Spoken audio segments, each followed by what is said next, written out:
guess you can do a question and answer session afterwards if you like. Mm-hmm.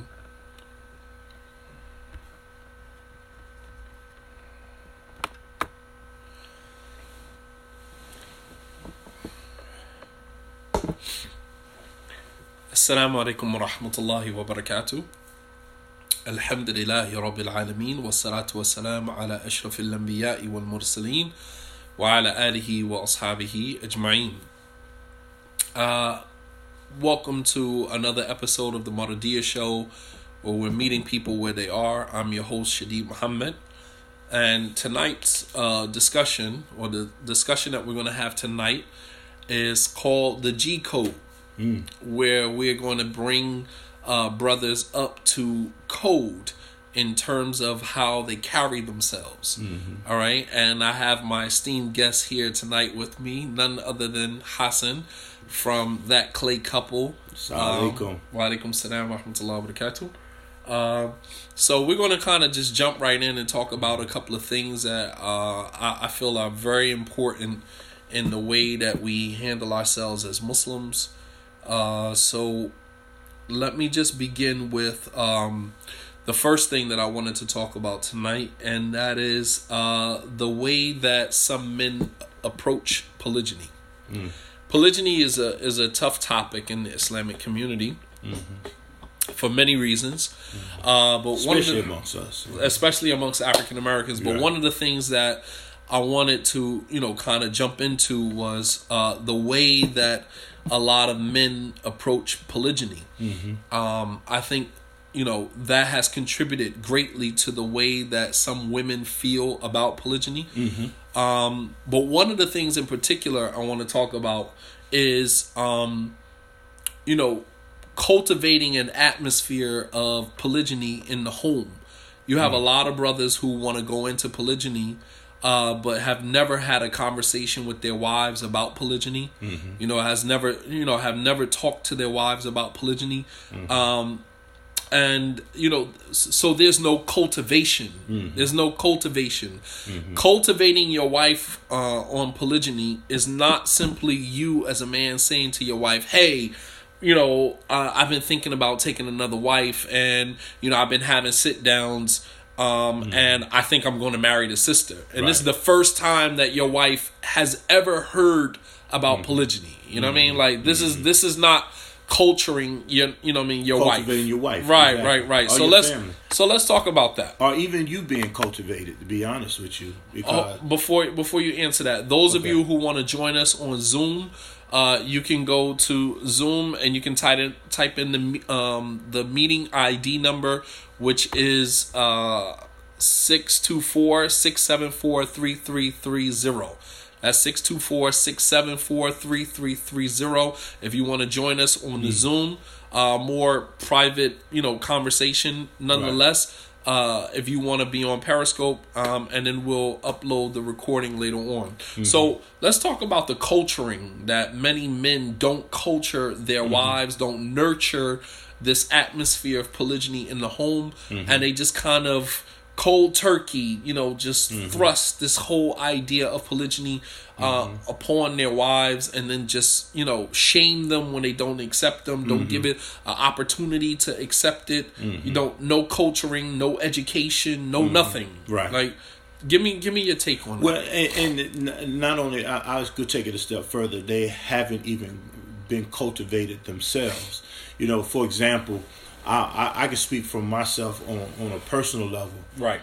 Before I even stepped into that arena, I was sitting up under somebody, talking to somebody, getting information, talking about this for a few years before I even decide to, okay, I'm going to make this step. Like my sheikh used to tell me, you got to take your Gregory Hines tap shoes off, because I used to try to get all this information before I get out there, Right. And so in that, the information that I was receiving, then in that I can have a discussion with my wife at that point. So as I was learning more, getting an understanding on it, learning different things about it, I was relaying that information to her. We can have a discussion on it. Then from that, obviously she has an understanding that at this point I have a polygynous mindset. that I had polygynous thoughts, but instead of just jumping out saying, this is my right, sister, I'm going to do this, I was making efforts to make sure that I was educated about what it is I was getting into and what it was going to look like for me when I tried to implement it. Right. Instead of just getting in it and then, I'm in it now. Now what do I do? You know what I'm saying? Right. Because it was my right. A lot of times, women are not being cultivated. They don't know what to do because you don't know what to do. A lot of times men jumping in and then they got that revolving door. They doing these things. They got this revolving door going on because really they had no plan on how to implement. And we're going to get to the plan part. Mm-hmm. But if you are a brother who is thinking about polygyny, mm-hmm. I think it's important, for number one, as a man, for you to know yourself. Exactly. If you are a polygynous man from the very beginning, that's not something that you come into the realization after 10 years. Maybe you are not bold enough to bring the conversation up, so you waited 10 years before you ever said anything about polygyny. Right, which is going to be problematic in itself. Right, it's going to be problematic for you later on. I think that you as a man have to, stand in your discomfort, and you have to just say from the very beginning, I am a polygynous man. There are many people, many scholars, both Islamic as well as, secular scholars who hold that, monogamy is not even normal. You know what I mean? It's not even normal. And I mean, that was one of Darwin's, Charles Darwin's theories that, monogamy is unnatural. Mm-hmm. You know what I mean? Just looking at it from a secular perspective. So you don't need a justification for you to say that I am not a one woman's man. Right. You know what I'm saying? Like, you don't need a justification for that. And believe it or not, there are women out there, that Muslim women, that will accept that. There's non-Muslim women that will accept that. Exactly. You understand? Exactly. It's not even Muslim women, because even if Muslim women said, I'm not going for that, I don't want to be a part of that, there are non-Muslim women out there, there are Christian women out there that will accept that. Exactly. There's a whole entire Facebook page of non-Muslim men and women who are in polygyny. Mm-hmm. There's an entire there are Facebook groups. Exactly. You know what I mean? Of people who are not even Muslim who are into polygyny. Mm-hmm. For them, that's a lifestyle. Mm-hmm. You know what I mean? Mm-hmm. So you don't have to, come with this whole idea that I really want to do it, but I'm not going to say nothing. And then year after year after year after year go by, and you don't say anything to your wife, and then you pop up out of nowhere with this idea, hey, and then it's not like you even have a conversation. It's like, oh, I've been having sit downs with a sister. Exactly. And it's just like, who is going to accept that? You just you've never, throughout the entire duration of your marriage, you never once had a conversation with your wife about your preference or your desire to have another wife. Or that conversation you were having was really a peek and see. What do you mean? I'm going to peek in and see if I can throw this question out there and see what it looks like, and then I'm going to run from it. Right. So give me an example. So, for instance, you know what? Such and such, man, him and his second wife, man, I wish him and his second wife, he just got married, and what you think about that? Something like that, what I mean? Right. It's a roundabout way of trying to have that conversation. What you're trying to do is stick your toe in the water and check the temperature, and then when you see that the temperature isn't warm, it's chilly, then you just pull your whole foot out and then you run away from the pool, right? But here's what you have to do. If this is something that you have on your mind, I'm not going to say you're a polygynist. I just said at this point you have polygynous thoughts. Right. So if this polygynous tendencies, exactly. If this is where you are, cool.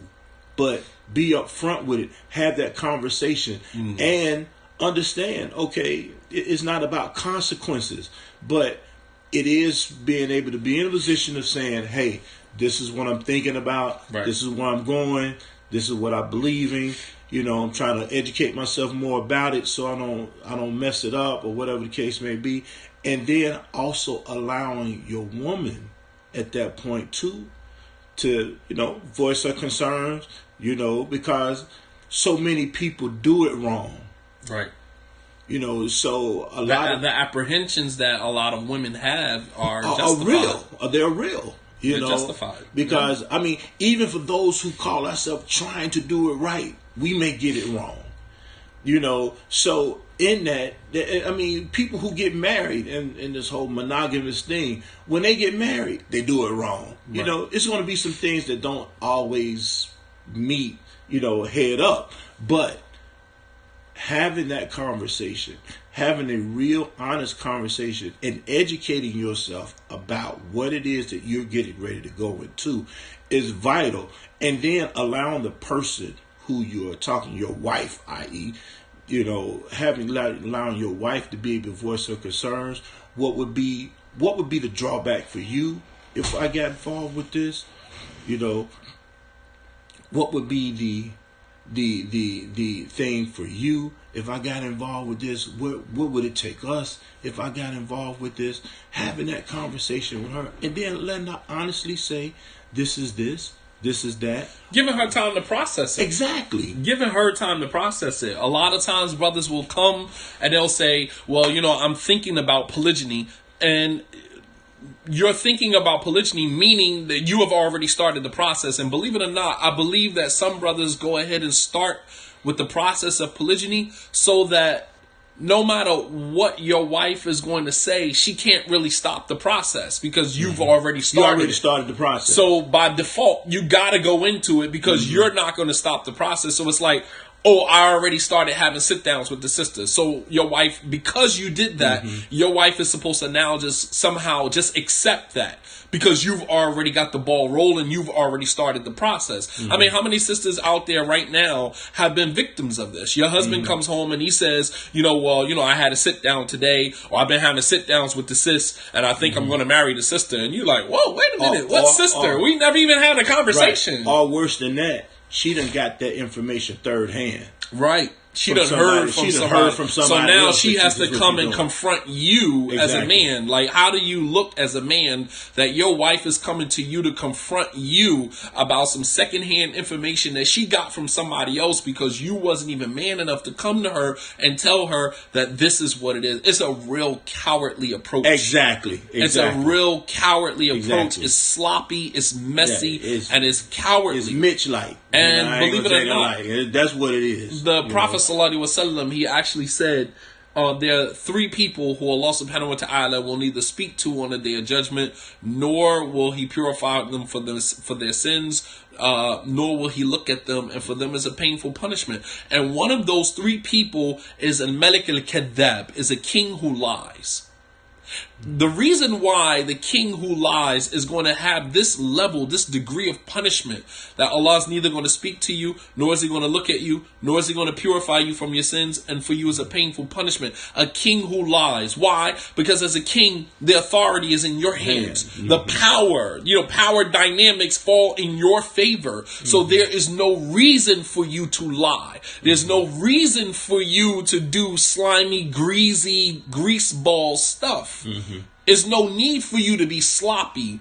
It's as a king, we a lot of times as men, we talk this, I'm the protector and maintainer of my family. Well, if you're the protector and maintainer of your family, why in the hell does your wife have to hear about your, polygynous tendencies and preferences from somebody else other than you? Exactly. That I don't understand. But you're supposed to be the protector and maintainer. Protect your wife from humiliation. You know how humiliating it is for another woman to tell your wife that she knows about your polygynous tendencies and you never went and told your wife yourself? That is so embarrassing for a woman. It's embarrassing for a man, for a woman, because her husband didn't have the decency to empower her so that when a woman comes to her and says, I know your husband is taking another wife, that you are empowered. You can say, I know that. I'm aware of that. I had a conversation with my husband. Right. You know what I mean? I know who the sister is. Right. She's empowered. Right. She can now engage that conversation from a place of knowledge and confidence because you've had that conversation with her. But do you know how embarrassing it is for a woman not to know that her husband has already set up the playing field for him to engage in polygyny, and a woman to come to your wife and say, you know, I just want to let you know that I know need to pull your coat. Your man out here acting shady. And your wife is caught off guard. You know how embarrassing that is? You know how silly that makes her look? You know what I'm saying? And here again, we say, I am the protector and maintainer of my family. That's not protecting. That's not maintaining, man. We need to bring you up to G code. Exactly. Because that's not protecting. That's not maintaining, man. That is asinine. That's foolishness. You understand? If you're going to be the protector and maintainer, then protect and maintain on all fronts. Right. You know what I'm saying? Don't get involved in something and she doesn't know what you're involved in. You don't just come home and say, hey, I've been having a sit-downs with the sis and I think I'm going to marry her. Meanwhile, you knee deep in an emotional relationship with this woman. Exactly. And your wife doesn't. This is the first time she's hearing about this. Right. That is un-G. Right. You understand, if I can use that term? There's nothing gangsta about that. There's nothing gangsta about that, man. That's not gangsta behavior, man. Gangsta behavior is you coming home and you saying, honey, we need to have a conversation. I haven't discussed with you before, but I'm telling you now that I have a desire to take a second wife. I've always had a desire to take a second wife. I never had that conversation with you because I didn't think that you were ready to have that conversation. But I'm ready to have that conversation. And here we are now. We are now having this conversation. I know it's a tough pill to swallow, and I'm going to give you some time to consider your options. I'm going to give you some time to understand where I'm coming from and why this is a desire of mine. I'm not going to shove it down your throat, but it is going to happen at some point. May not be today, may not be tomorrow, may not be next week or next year, but at some point it's going to happen. I'm going to give you an opportunity. I'm going to roll out the red carpet for you, and I'm going to be there with you every step of the way, but this is going to happen. This is happening.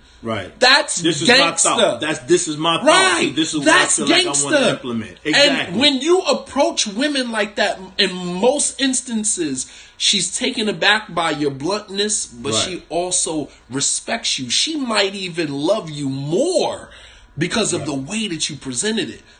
Because you handled yourself like a man. Yeah, because I was going to say that was going to be the point I'm saying. You know, don't go in with this old, Cro-Magnon man type of thing. And, well, woman, I said this and this and this and that. No, be honorable, be respectful.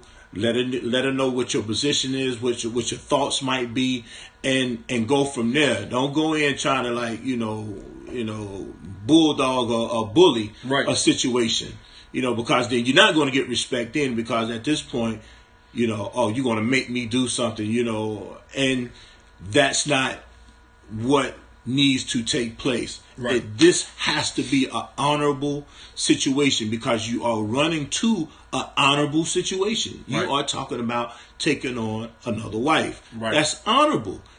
Instead of you going into a position of cheating and then saying, well, all men, every man, this is the other thing they say right here, where every man cheat, or every man got more than one, what all the case may be. No, you Muslim. Don't be sitting here side chicking nobody, and then side chicken. Don't be sitting there trying to doing this. Don't do that.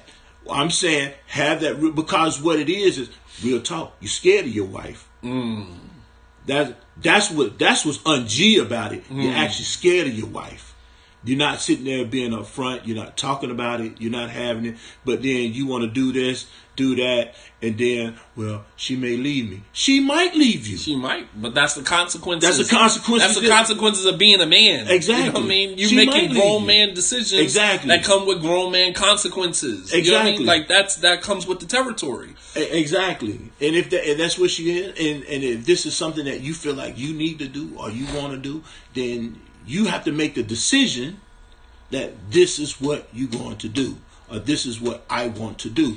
And I'm not going to allow myself to be henpecked because that's what's really happening.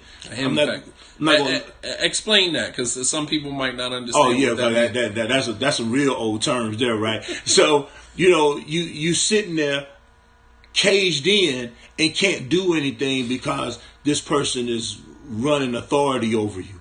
So you scared. Right.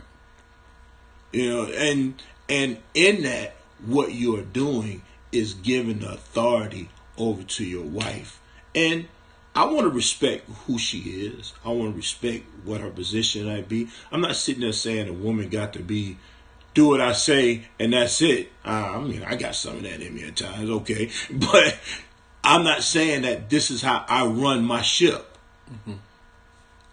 I have to be able to, because I need my wife. I want my wife. I want my wife to understand, and I need to understand where she's coming from so we can have a real understanding, peaceful existence, not coexistence, but peaceful existence, and move accordingly to make sure that we make it to the end. Mm-hmm. But if you sitting there trying to sidestep, sideswipe, cut corners, do this, do that, in order to get your desires off, because at that point it's all about your desires, right? And if you willing to take some unnecessary routes to get your desires off, I mean, that's your decision. But that's not G. But it isn't. That's not G at all. So the G code here is to be honorable. And that is exactly what Islam requires from us as men. That is what solidifies your protector and maintainer status. Mm-hmm. If you're going to be a protector and maintainer, that comes with being honorable. Right. Anyone who protects someone, to protect someone and to maintain someone, maintaining someone meaning to make sure that you are provided with all of the basic necessities you need to have the quality of life that you are promised by Islam. Right. Number 2, to protect is to protect you emotionally, physically. Protection is not just protecting you, making sure somebody don't hurt you physically, but also to protect you from emotional hurt. Mm-hmm. All right, and to protect you from sometimes the number one person that you need protecting from, which is your spouse. Exactly. Because the person that is closest to you is the one that can hurt you the most. You understand what I'm saying? So when we talk about protecting, sometimes your wife need protecting from you. Mm-hmm. So that's number 1 on the G code, man. Right. Learn how to be honorable. Move in an honorable fashion. You know what I'm saying? Like, stop. I mean, like the Prophet ﷺ never came home to any one of his wives and said, hey, meet your co-wife. You know what I'm saying? Like, all of his marriages were done in public. Mm-hmm. There were public knowledge. Mm-hmm. All of his wives knew that he was a polygynous man. You know what I'm saying? It wasn't a secret. Mm-hmm. Many of us as men, we're living with our wives, but we got another side to us. You're having conversations with other men about your desire to have another wife. Mm-hmm. Meanwhile, you've never said anything to your wife about that. How do you have a conversation with other men about your desire for another wife, but you can't have that conversation with your wife? Mm-hmm. What type of man, as I said before, what in the cuckoldery is this? Mm-hmm. What are we doing? I don't get this. Mm-hmm. This type of cuckold mentality that I can go and talk to a bunch of men about a desire. Like, your wife is supposed to be your best friend. Your wife is supposed to be your confidant. Even if she doesn't agree with you, she's still supposed to be the first one that you can bring information to. It's like a child who doesn't feel comfortable talking to his parents. Exactly. You understand? Exactly. It's like a husband who doesn't feel comfortable talking to his wife. Then that means that there's a break in that relationship. Mm-hmm. There's a disconnect there. Your wife, you should be able to go to her and express everything to her, how you're feeling and what's going, so we're living secret lives. We secretly want to be in polygyny, mm-hmm. but we don't say anything about it. So what I'm saying as far as the G code is concerned is to be honorable, man. Right? And have that conversation. And I'm gonna add something slightly different in that, because I'm actually going to put something what I believe is important. I'm not saying don't have a conversation with a brother, someone you trust. I'm not saying not to do that. Me and Shadid, I talked to him about some things that at some points I probably haven't even talked to my wife about, because I want another opinion before I do come to her. or whatever the but case that doesn't mean that but you're that doesn't mean I'm not going to go to it. Exactly. Right. You know, and what we're really talking about here is when you sitting there living vicariously through other brothers who might be in, and then you sitting there, you know, pumping your chest with the whole locker room conversation about having more than one, and then you not having that real conversation with your wife. I'm not saying not have the conversation with your brother, you know, because before, like I said earlier, before I even moved into the situation of talking about going into polygyny or whatever the case may be, I was having real conversations with brothers, other men, you know, about it.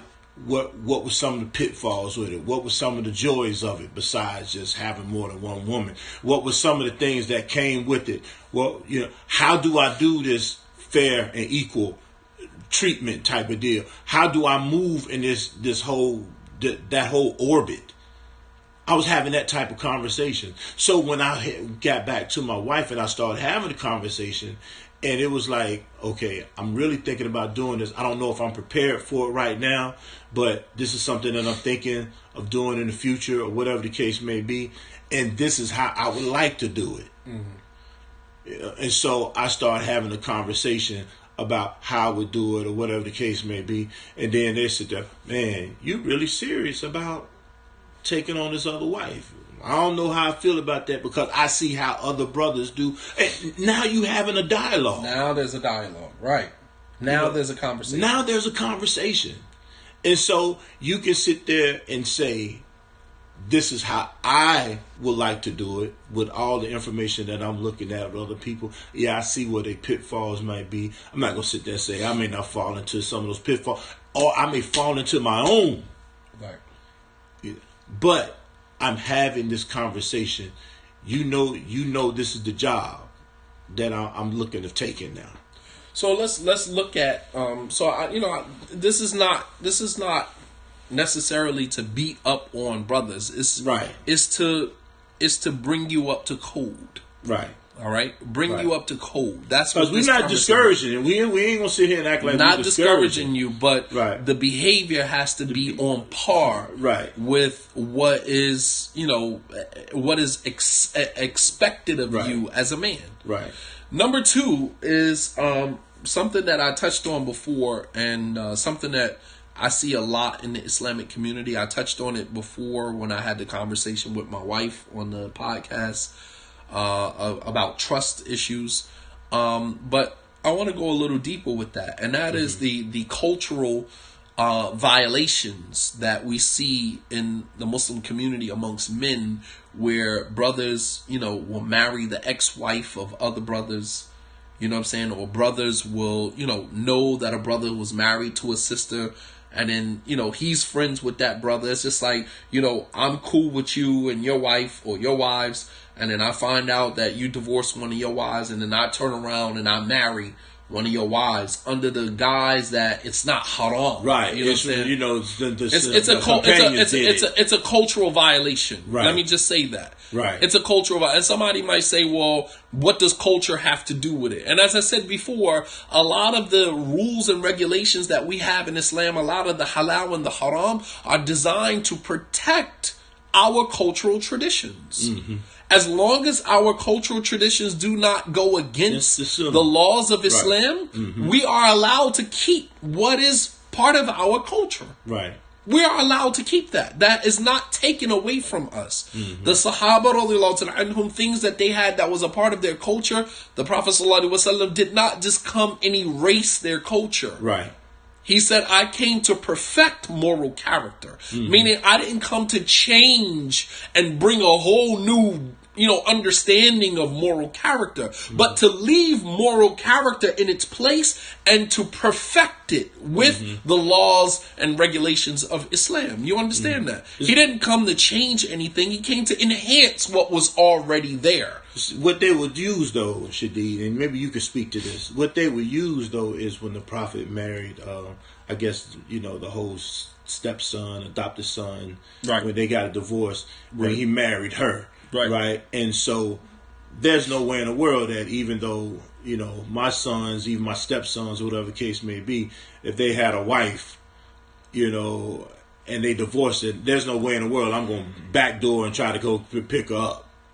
I don't see how that happens for me. Well, I mean, in that situation with Zayd ibn Haritha, that was done to break a cultural stigma. Okay. And that was that the adopted son the son that is attributed to a man that is not his biological father, that it was somehow seen as, wrong for him to do that. So there were certain cultural stigmas that the Prophet ﷺ was able to break, even though it was uncomfortable. Let's go back to that situation. Right. As Allah subhanahu wa ta'ala mentions in the ayah, Allah says Allah knows.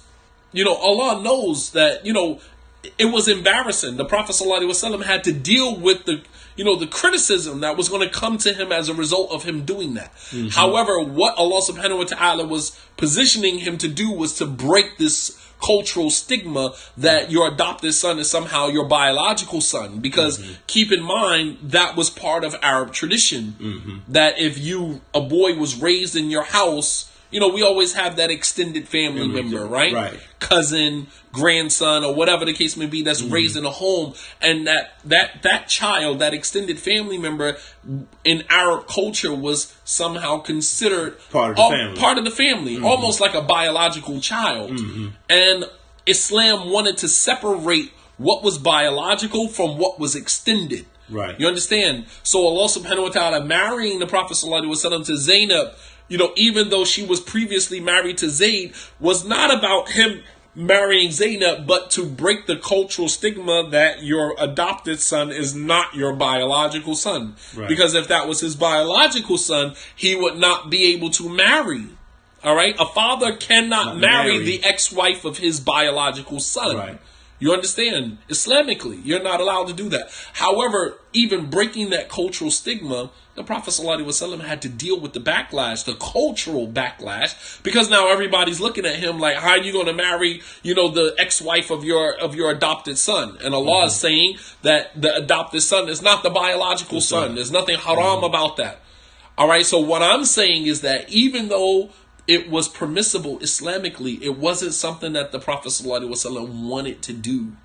And what that speaks to our point, and that is that everything that is halal is not encouraged. Exactly. Just because it's halal, a brother may marry another brother's wife, and then the argument is, well, it's not haram. No, it's not haram. Nobody's saying it's haram, but it's culturally wrong. Right. It goes against the cultural norms of our environment. Right. That if two brothers are cool, and he divorces his wife, you turn around and marry his ex-wife. What does that do for your relationship with him? You think you guys are going to be best friends after that? You know what I mean? How do you pick your wife up, now your current wife, from the household of children that used to call you uncle? I'm cool with your kids, Uncle Shadid. All right, you divorce your wife, I turn around and marry your wife. How do your children look at me now? You understand what I'm saying? Right. Your children used to call me uncle, you know? I used to come back and forth in the home, and I was cool with the family, and I turn around and marry your wife. And then not only does it break the brotherhood, but it also breaks trust. Because it'll have you looking at me side-eye like, well, damn, did you have your eyes on her the whole time? Was you spying the whole time? Was you scheming the whole time? Exactly. Or was she scheming the whole time? Or was she scheming the whole time? Exactly. That's a whole nother issue. That's a whole nother issue. You know what I mean? So, and it's just a real ugly situation. And, although people might say, well, it's not haram, that should not be the standard solely. Yes, it's not haram. Right. Not everything Islam considers halal is encouraged. Divorce is halal. But are we encouraged to divorce? No, we're not. So it's halal.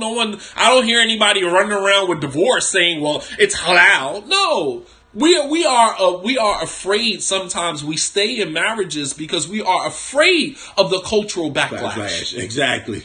So we'll stay in marriages that are unhealthy, that are dysfunctional, that are toxic, and we'll stay. And then someone says, well, just divorce her. It's not haram. You can divorce her. No one is going to opt for divorce because we're embarrassed. There's a social pressure that is attached to divorce. You know what I mean? That, to stay married. And so while we'll accept the cultural norms on one end, we'll totally neglect them on another end. You understand what I'm saying? And what we're saying is, look, I don't know about anybody else's culture, but in the African American culture, we don't do that. Right. We don't do that. That's not G. That's not exactly. That's not. So when we say G code, I'm talking about honorable men stuff. You understand? Honorable stuff that men do. Right. So that's what I mean when I say G code. You know what I mean? Like non-Muslims, they have the G code, just doing stuff that, that's gangster. Honor amongst thieves and all those type of terminology here. But we're taking the term and we're flipping it and we're using it in a way that is supposed to be used and appropriate. Right. Right? So when I say G code, I'm talking about honorable men stuff. Mm-hmm. And there's nothing honorable about that. There's nothing honorable about you befriending a brother and then find him at his weakest, lowest point, encourage him to divorce his wife, and then you turn around and you marry her. Man, wallahi, man, I know a dude's going to get his head taken off for the same thing, man. Yeah. A few years back, Yeah. On the same thing. Yeah. He encouraged the divorce of brother and his wife, and then he started trying to scheme up on getting the brother's wife, and brother literally wanted to take his head off. You know what I mean? And so it's real because you still dealing with an emotional attachment. Right. That man or that woman loved that man or woman even though they got the divorce. They cared about that person. And not only that, not to cut you off, but don't you realize that if a man and a woman is in a relationship, have been married for years, right? And then they get divorced. If she marries you right after divorcing him, don't you realize that you are just a rebound? For real. I want you to think about that because I don't know, and I know plenty of situations where that has happened. Right. I don't know one situation where that has worked. Right. I don't know one situation where a sister got a divorce. I know a situation where a sister got a divorce from her husband. Her husband's friend married her, and they got a divorce, and then she went back to the husband. You understand what I'm saying? That shows you that when you do stuff like that, there is no honor in that. There's no buttercup. I'm going to tell you, man, that sounds nasty to me. I ain't going to tell you a lie. That sounds nasty to me. It is what it is. I'm not judging the situation. I ain't judging either. I'm just saying what it sounds like to me. I'm saying if a woman gets out of a relationship with her husband and then turn around and marries one of the husband's friends or associates, you, my man, you, my guy, are nothing more than a rebound. That's all you are. You are a rebound. You paying bills. Right. You're picking up the emotional slack. Exactly. You're picking up the slack. Right. You know what I mean? Like you're picking up that slack. And and to me, I'm gonna be honest with you. Don't make me right or wrong, Sheikh, but I'm gonna be honest with you. He looking at her as a jump off. Because he knows she's vulnerable. Because he knows she's vulnerable. Right. And he just really and Allah knows best, but you cannot. There's no way possible that you can run into a situation and marry a brother's wife. She's divorced and you going in and marry her like that. I don't see how you can really do it. I ain't gonna sit here and tell no lie. It's rough when it happened. Now, for instance, this cat done apostated and all this old type of stuff here. Well, I ain't gonna tell you no lie. Me personally, I'm just gonna give you my judgment. I think that's something different because at that point, this dude ain't even in the picture. He ain't trying to be Muslim no more. He ain't doing this. The sister's a good sister, whatever the case may be, and he really he just left Deen. Right. At that point, he left Deen. Then to me, maybe. And you know what? A lot of times, brothers will marry sisters in situations like this under the guise, let me tell you about this pseudo honorable thing. So a brother will marry a sister, know that the sister is vulnerable. She just got divorced. She just got out of a situation, and you know the brother that she was married to, you know the kids, so you'll tell yourself, you'll reconcile within yourself, I'm going to do the honorable thing, and I'm going to marry her and take care of her. Right. I'm going to take away her pain. I'm going to get her out of this situation. Right, you captain save a woman. You know what I'm saying? And what you end up doing is hurting her even more because you are prolonging her emotional process of healing. You're prolonging that. If you would just leave her without, because she doesn't need to get married at that point anyway. Exactly. And a woman that's out of a relationship does not need to be jumping into another relationship immediately after. Exactly. You need time, a window, a space to heal, to process. Right. Even in Islam, if a woman's her husband dies, she's a widow. How long does Islam give her before she can pursue marriage again? 4 months and 10 days. 4 months and 10 days.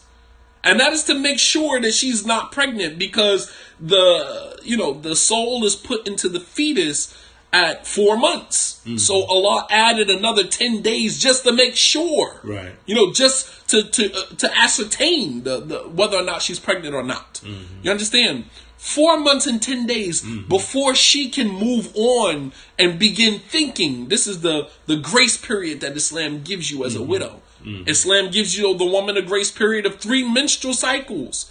After a divorce. After a divorce. So there is a grace period that Islam, the bare minimum that Islam gives you. The bare minimum. That's the bare minimum that Islam gives you. Right. But you can take more time that you need based upon your circumstances and your situation. Right. But you have sisters who are already making preparations to go into another relationship, and the man not realizing that this whole idea that she's hurting, she needs help or whatever. How about you help the sister without marrying her?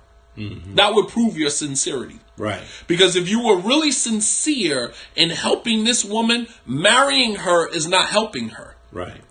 Marrying her is prolonging it's complicating her process. the situation. It's complicating it. It's complicated. Exactly. You're complicating the situation more than what it already is. Right. Because now she's trying to develop a new and emotional relationship or attachment to you while trying to get rid of one. Right. Trying to get rid of the one that she was previously. Exactly. So she got a couple of things going on. Then you're gonna be looking at her like, you still thinking about him. You got the insecurities coming in, and I didn't even think about that. Yeah, you got the insecurities because let's say she had an emotional attachment to this guy. And it's going to come out. And it is. It is. It's going to be some things that she's going to be reminded of him, and she's going to think. She may start crying on something or whatever. Let me share something with you. This is a real situation. Real situation. I know a sister who was divorced. Well, she wasn't divorced. She asked for a khula. She separated herself from her husband. One of the husband's associates turned around and married her. Right? And after he married her, he realized that woman was still attached to her previous husband. This man made her throw away every single thing that the ex-husband bought her.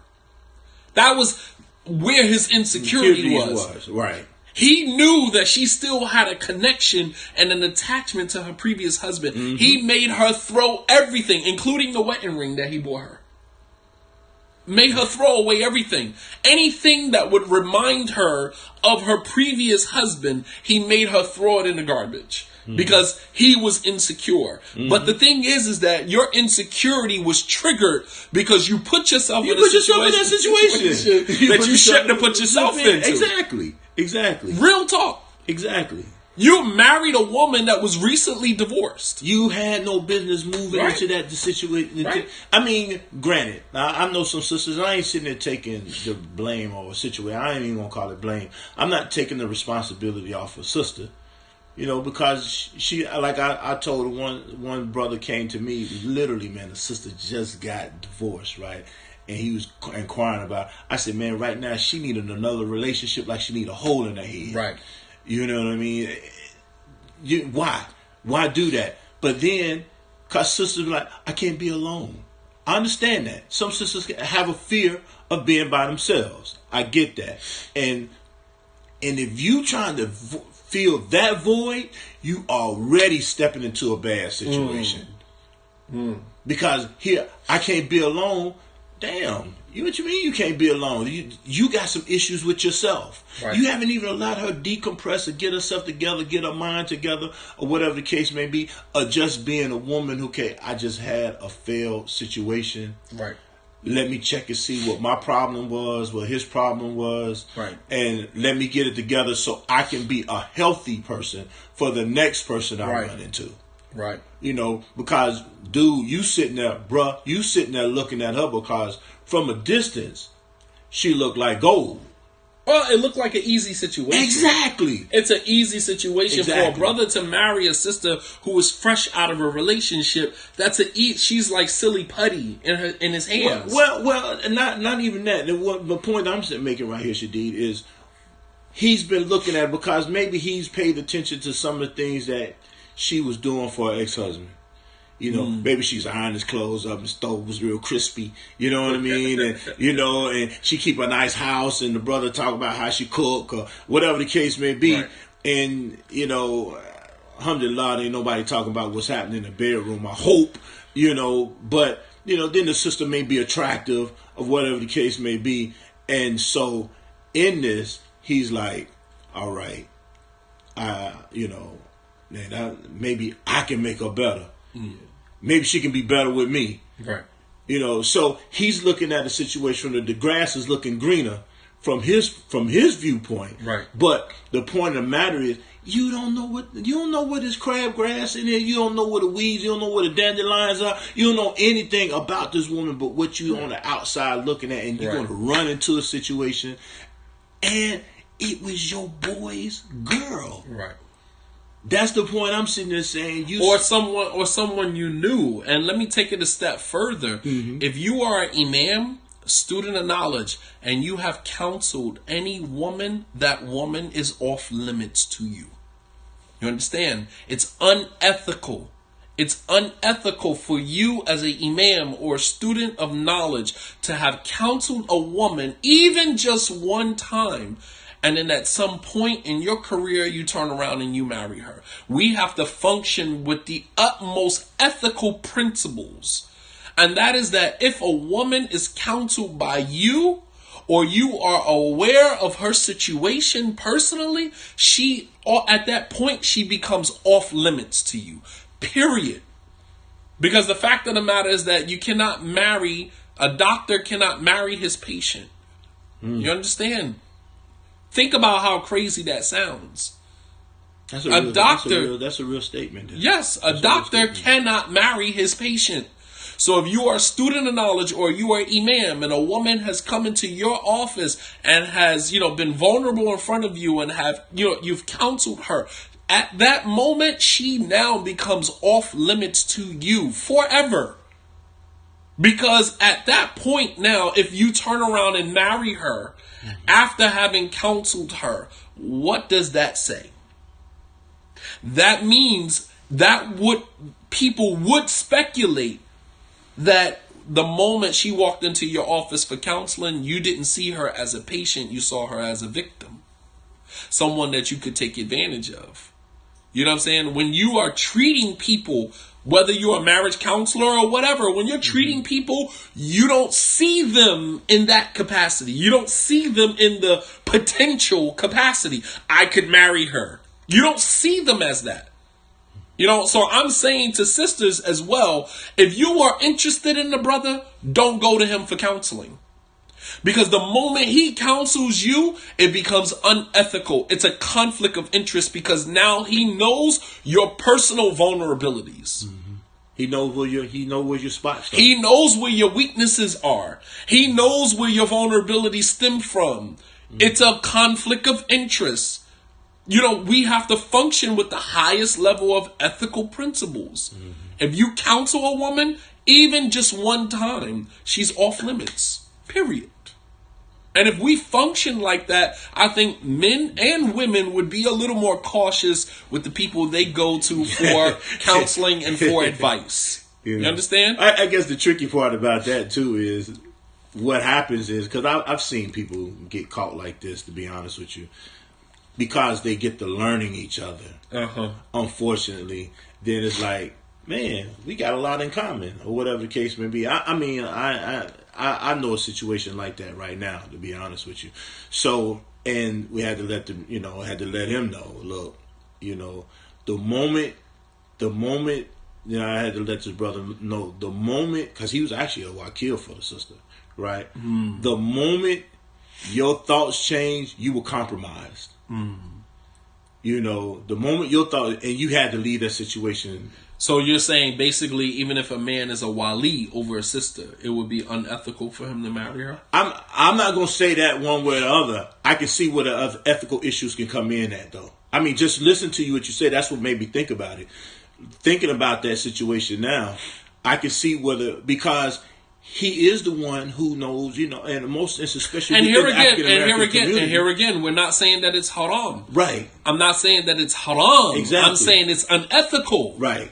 All right. There's actually a chapter in Sahih Bukhari, in the chapter of marriage, the wali marrying the woman that he is responsible for, and he used the hadith of the Prophet ﷺ who was wali over any woman who converted to Islam and didn't have a Muslim male family member. So the Prophet was by default of being the leader of the Muslim community. He was the wali. And so the woman walked up to him and said, "O Messenger of Allah, do you have any desire for me?" And the Prophet looked her up and down, which was an indication that he considered it. Right. So he went in that moment from being a wali to a potential spouse. Right. And so Imam al-Bukhari is citing that hadith to show the permissibility. Yeah, right. All right. Not only that, the Prophet ﷺ married Habiba, who he was her wali, but he appointed her cousin to act as the wali to marry them. Because just because you're the wali over a woman does not mean that you marry the woman yourself without another wali marrying you to the woman. Exactly. That is not just unethical, but it's haram. No, that's haram. That's haram. Right. Let me spell that out for you again. That means that if you are the wali over a woman, you are responsible for a woman, wakil over a woman, appointed by the imam or the wali of the woman to look after her marital affairs, and then you show an interest in that woman, it is not permissible for you to say to the woman, "Well, I'm your wali, I can marry you," and now you're married. Right. That's not a marriage. Marry you to me. I can marry you to me. That is not a marriage. You are not married. You are committing adultery. Right. Right. You understand? If you have been married before, it's considered adultery. So, no, you cannot. The wali still needs a wali. Right. So if you are a wali over a sister and you show an interest in that woman, you still need to appoint another wali to marry her. Because at that moment, and that was the point that I'm saying, at that moment you become compromised. You are compromised. You're compromised. You're compromised. Why do you need another wali? Because you are compromised. You have now shown a personal interest in the woman. Right. Your interest in her is not a professional interest to help her get married. Right. Yours now is a personal interest. Right. You want to marry her. Right. And so now you're compromised. So now you need someone else to come in and look over your affairs to make sure that you are appropriate for the sister. And do the same thing that you were supposed to do for the sister. Right. To do to you what you were supposed to do for the sister. The question is, what happens when you married without a wakil or a wali? They're already married. The Prophet ﷺ said, أَيُّمَا امْرَأَةٍ نَكَحَتْ بِغَيْرِ إِذْنِ وَلِيِّهَا فَنِكَاحُهَا بَاطِلٌ نِكَاحُهَا بَاطِلٌ نِكَاحُهَا بَاطِلٌ. The Prophet ﷺ said, any woman who marries without the permission of her wali or without a wali, her marriage is invalid, her marriage is invalid, her marriage is invalid. 3 times. So if you have already married, you are married to the person and you did not have a wali, that does not mean, I'm not saying that your marriage is invalid, but you need to go back and do it again the correct way. When we know better, we do better. Yes, she said his actual name was Wakil. His name was Wakil, and he was the Wakil. And you still got married inappropriately. Lord have mercy. La ilaha illallah. You can't make this stuff up, man. You can't make this stuff up. You the Wakil, and your name is Wakil, and you still got married without a Wakil. La ilaha illallah. You can't make this stuff up, man. So, no, I'm not saying that your marriage is invalid. It might be, we're in that situation, we are parting due to ignorance. Yani ma'dhur bil jahl. If they know. If they know. Good point. Good point. If they didn't know, right, you are excused. You're excused. But if you knew better, exactly, you knew better. She said that they met before she converted, and she was still learning.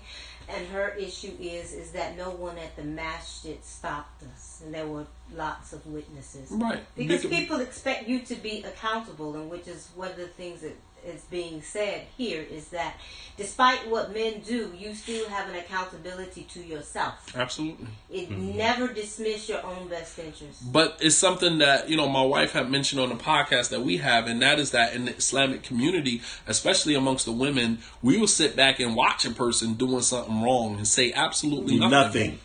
And say absolutely nothing. Everybody in the masjid knew that y'all were courting in a haram manner. Everybody in the masjid knew he wasn't your legal wali, and nobody said a word. And watch y'all go through the whole situation, and now every time everybody see you together, they shaking their head and subhanallah, astaghfirullah, but nobody says anything to the person. Right. And for the life of me, I can't figure out why is it in the Islamic community we thrive on pain. We thrive on pain. We love to see people hurt, in pain, and we do nothing to rescue them from that. Not even a word of advice. Right. You know what I mean? Like you have a sister, for example, she knows that her husband has herpes, or she knows that her husband has some type of sexually transmitted disease. She knows that her husband is pursuing another wife. She knows that her husband is pursuing another wife and will allow the woman to marry her husband knowing that he has this disease and say absolutely nothing to her. And then when asked why, she'll say, well, that wasn't my place. How you figure it wasn't your place? So you would sit there and let your husband marry somebody knowing that he has that and say absolutely nothing to this woman. Wallah al-azim, you think that you're not accountable in front of Allah? And I'm going to say this is a shameless plug, my bad, but this is why premarital counseling is important. And I tell you, you need to come to that Clay couple and get your premarital counseling. I'm sorry, I had to put my plug in. All right, because we actually discussed that type of stuff. This stuff is crazy. Exactly. I don't know how many sisters knew that their husband. How many sisters you guys know right now who you knew a sister who her husband had done something? I mean, and as well as brothers, and we'll all play the mind my business.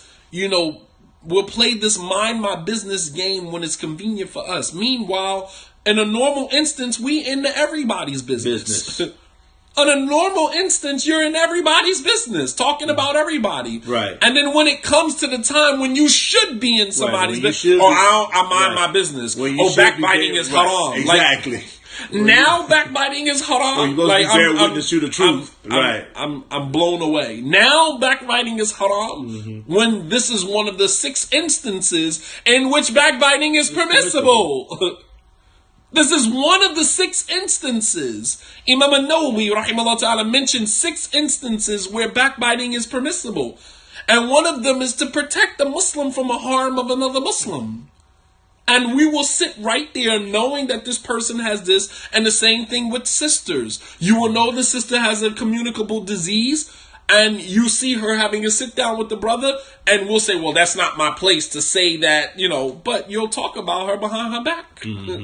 After they get married, you'll talk about how stupid he was for marrying her because she has the disease. Right. Meanwhile, nobody... He ain't check it out. He ain't check her out. He ain't do his due diligence. Meanwhile, nobody said nothing. I just, for the life of me, I think we thrive on pain. On pain. We love to... We are in so much pain.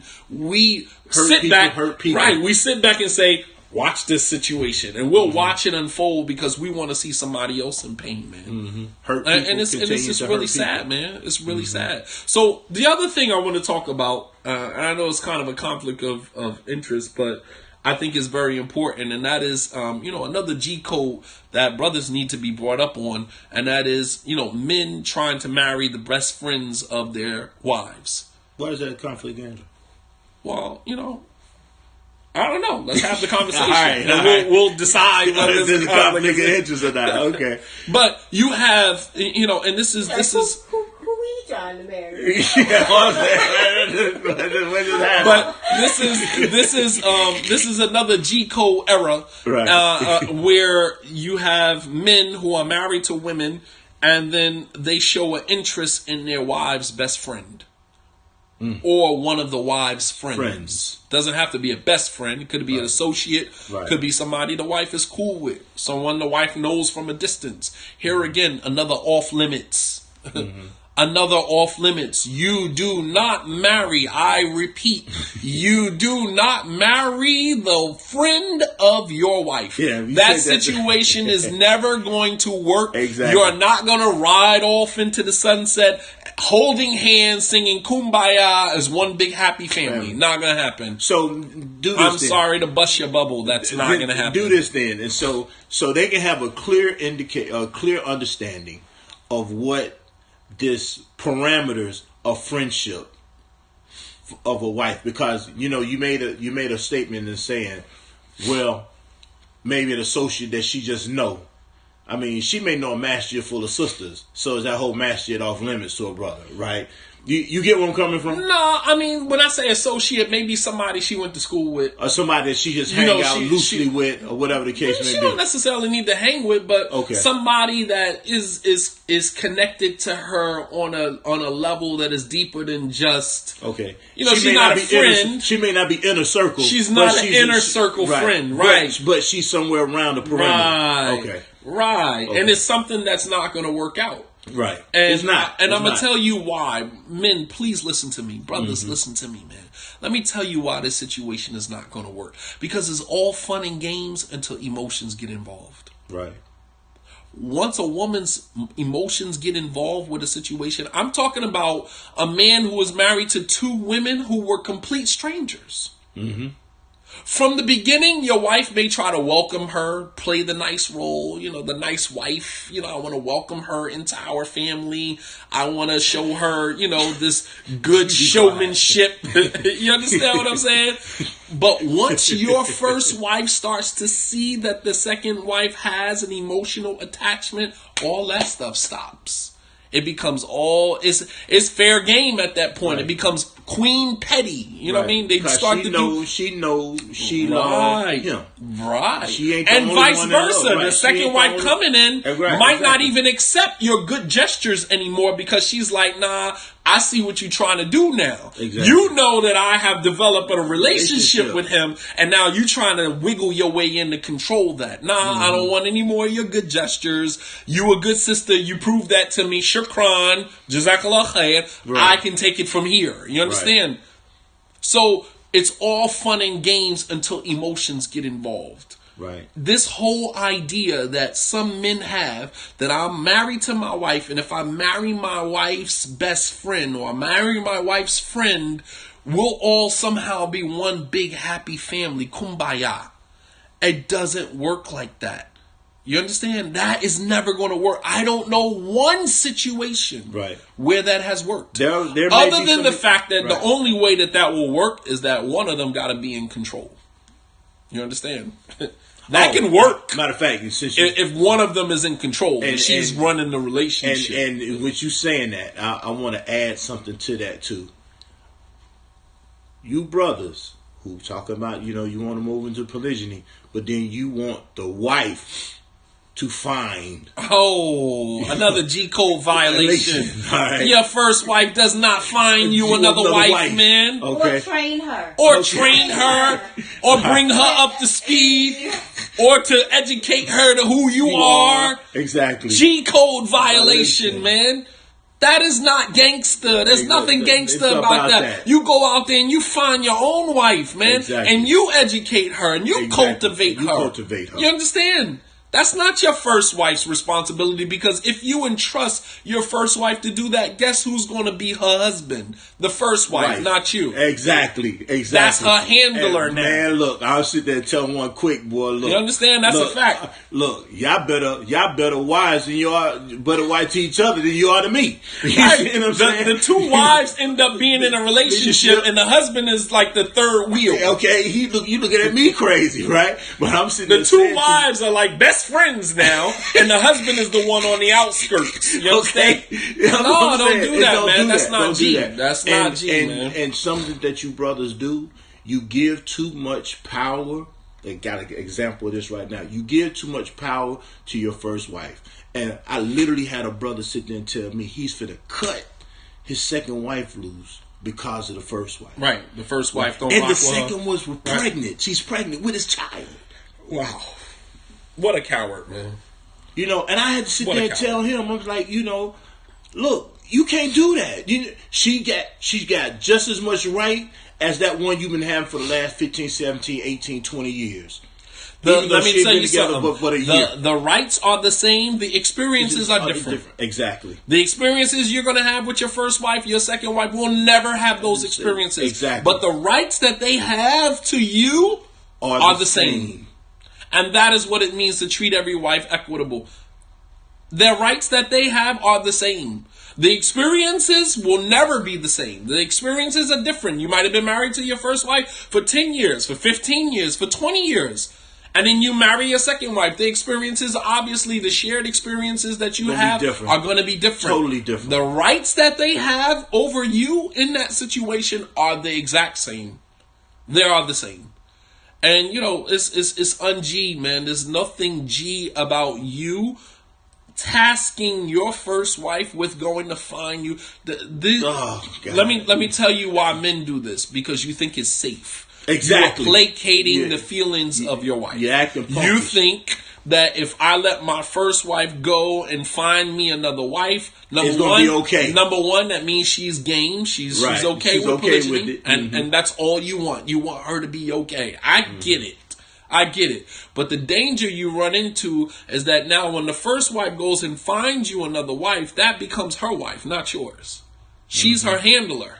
Mm-hmm. She tells her how to deal with you. She goes to her for advice. She goes to your first wife for advice. She makes your schedule for you. And then what happens is when you try to separate the second wife from the first wife starts to attack you because now you are infringing on her wife. You infringing on her ability to handle her. Exactly. She has now become a handler. And some of you women are cool with that. If you're a first wife and your husband asks you to go find someone, tell him that's not my responsibility. That's not my job. You go find someone. If you want this, you go do it. Right. That's not my responsibility. Stop taking that on. Because you think as a first wife by going to find your husband another wife that you're going to be able to control the situation. You're not going to be able to. Eventually, you're going to lose control of that situation. Right, what happens when you lose control? Because eventually that woman going to wake up and say, "Oh, you know, I ain't got time for you." Right. I don't have to let you handle me, and I don't have to let you dictate the extent of my relationship with our husband. You know what I'm saying? She starts to wake up and starts to take her independence back. Exactly. She starts to reclaim her autonomy. And then where does that leave you? Because you then invested so much of yourself in this situation. You had it all under control. And then what does Allah subhanahu wa ta'ala do? He pulls the rug from underneath you and makes you see that you were never in control. You played yourself out of pocket. Exactly. So for women, that's not G. There's nothing G about that. There's nothing honorable about that. Brothers, man, you guys are messing the game up. You are doing a number on this institution called polygyny. For the men that are in polygyny, successfully, happily married into polygyny, and fighting every day to try to keep it going. You got brothers, we're looking at you like, man, what in the hell are you brothers doing, man? As I said before, sometimes it makes me wonder who in the world are raising you guys, man? Who was raising? Where are you getting your game from? Where are you learning, about polygyny? Where are you learning this from? I'm just curious because the way y'all move is sloppy. It's cowardly. You know what I mean? And it's there's nothing honorable. It's ignoble. Nothing honorable about it, and it's despicable. And you got people, it's like old school rappers looking at new school rappers, and it's like, this is the genre of music that we pioneered, and you guys come in and you don't even have skills anymore. It's not even a skill to it. mumble rap and all this nonsense, you know what I'm saying? And you got older people, KRS-One, Big Daddy Kid, looking at these guys like, man, like you guys are embarrassing me. You're embarrassing. And that's what some of the older brothers who are in polygyny and been in polygyny for a while, looking at the mess that you guys are making of this beautiful institution of marriage, man. It's ridiculous, man. And so, you know, at some point, the gloves got to come off and we got to talk to you like men. We got to just like bring you up. We got to bring you up to G code. We love you, but you messing it up, man. Y'all messing the game up, man. You got women out here. You got your first wives out here trying to find you another wife. You got the second wife out here. You getting ready to cut her loose and divorce her because the first wife ain't cool or comfortable with the situation no more. Like, what type of man are you? Like, what? Like, I'm just curious, man. Who raised you? Who raised you? Serious. Yeah, that's a huge distinction between monogamy and polygyny. Like if a man goes through a hardship, you know, you just endure the financial struggle, hopefully. But if you are in polygyny, it's like, let's flip a quarter and see who stays. It becomes optional. No. It's not even flip a coin because the second wife is always the disposable one. Yes, that's what really happens. You got. I can't afford you. Right. It's about what you can't afford. Wow. This is your family. Exactly. Wow. But that never comes up that this is a family, and so at some point, if something has come up, then you have to extend yourself and do more. Right. If you can extend yourself for polygyny, then you can extend yourself for your coin. Exactly. To maintain the polygyny that you extended yourself for. Exactly. Why does the woman have to become disposable because you can't handle the situation no more? I think I just gotta cut the sister loose. I think I made a mistake. And every single time, it's always the second or third wife. It's like what they say in the professional world, the last one to come in is the first one to leave. Last one hired, you understand? First one fired. Right. It's the last one to get hired, the first one fired. First one fired. Right. And it's the same way in polygyny. The last wife to come in is always the one that is most disposable. The moment something jumps off, the moment you can't afford it no more, the moment, you know, your first wife have a problem with it, the last one to come in is the first one to go out. And that is not G. Because it shows that you're not fit for polygyny, period. Right. You're not fit for polygyny to begin with. Right. You should have never gone into polygyny. And if you had any friends that loved you, they would have told you it's not G. Right. You ain't cut from this. When Abu Dharr came to the Prophet ﷺ, he said, "O Messenger of Allah," he saw the Prophet putting people in different positions of authority. Usama ibn Zayd, at 17 years old, put him at the head of an army. You know, Ali ibn Abi Talib, at a particular age, he put him at the head of this, made him a governor of this. He saw the Prophet ﷺ giving different companions positions of authority. So Abu Dharr, he goes to the Prophet ﷺ, he said, "O Messenger of Allah, you know, put me in a position of authority." And the Prophet ﷺ, he said, "No, Abu Dharr," he said, "Innaka da'if, you weak. You ain't cut for this, man. You ain't cut for this, man." And the reason why he said that to Abu Dharr, as the scholars mentioned, that Abu Dharr was an ascetic. He was an ascetic. You know, he wasn't a person of dunya. You know what I'm saying? Right. He was the type of person that if you gave him all of the money in the world, he would give it away sadaqah. Right. He'd give it away sadaqah. He wasn't cut for that. And the Prophet ﷺ said, "No, Abu Dharr, innaka mri'in da'if. You are a weak man. You can't handle a position of authority." And so what I'm saying that to say is that just because you are a man and you have at your beck everything that comes with the male anatomy does not qualify you for polygyny. Even though you got a desire to have more than one. Just because you have the makeup of the male anatomy, that does not qualify you for polygyny. Some of you men are too weak to be in polygyny. And if you would just own that, and just say, "I have a desire to be with another woman, but I don't think I can handle the psychological, the mental, the financial pressures that come along with managing two homes." You know what I mean? Like, that's a lot. 2 rents, 2 mortgages, 2 car notes. You know what I mean? I'm only talking about 2. You understand? Some of you brothers out here with 3 and 4 wives. Yeah, 2 sets of children. Right. Yeah, you understand? You got 2 sets of children from this household, 2 sets of children from this house. 2 different temperaments everywhere. I got 5 children with 1 wife. I got 5 and 1 on the way with another wife. That's real talk. You understand? And the children are not in polygyny. You understand? The children are not in polygyny. Good point. Good point. So if you put your wives on a schedule, the children don't get the wife's schedule. Right. That's something totally you have to deal with your child, my 4-year-old. Where are you going, Abby? I'm going to my other wife's house. Why do you have to go over there? And then you have to sit down and have a conversation with them.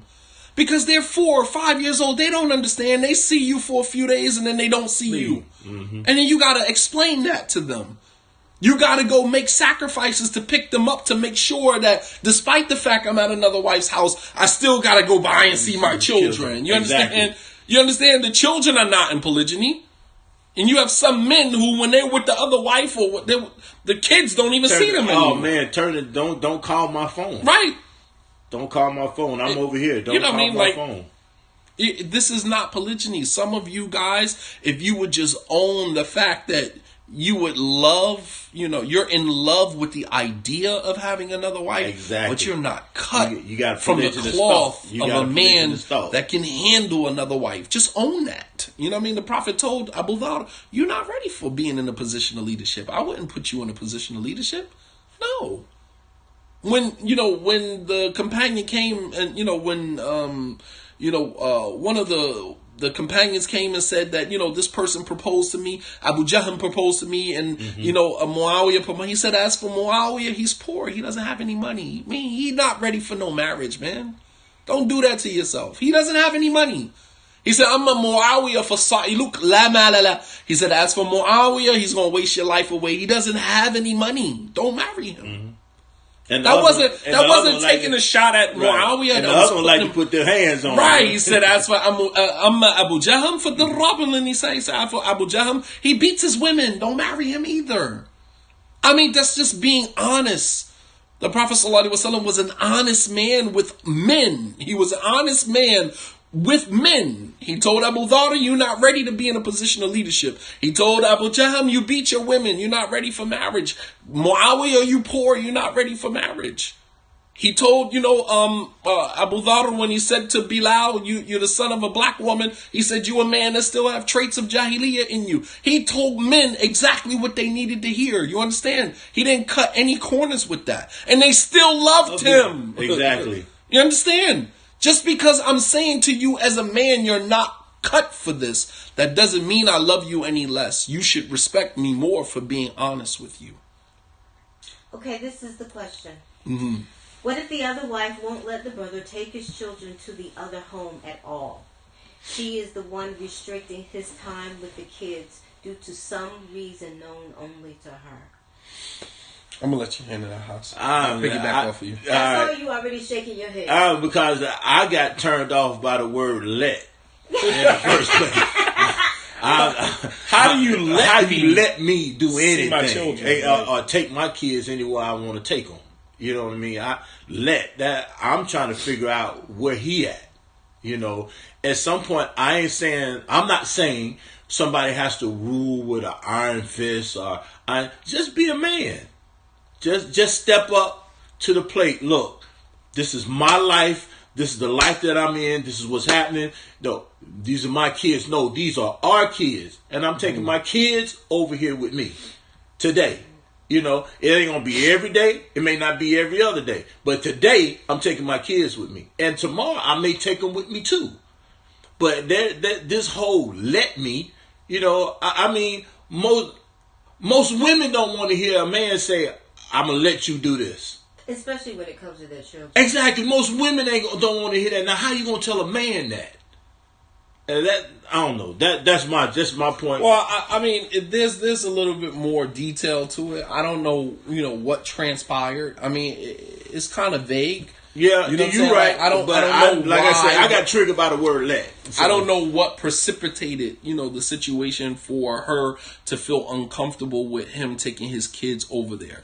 Now if, she senses, that there's some jealousy between her, maybe her fear is that she's going to take it out on her kids.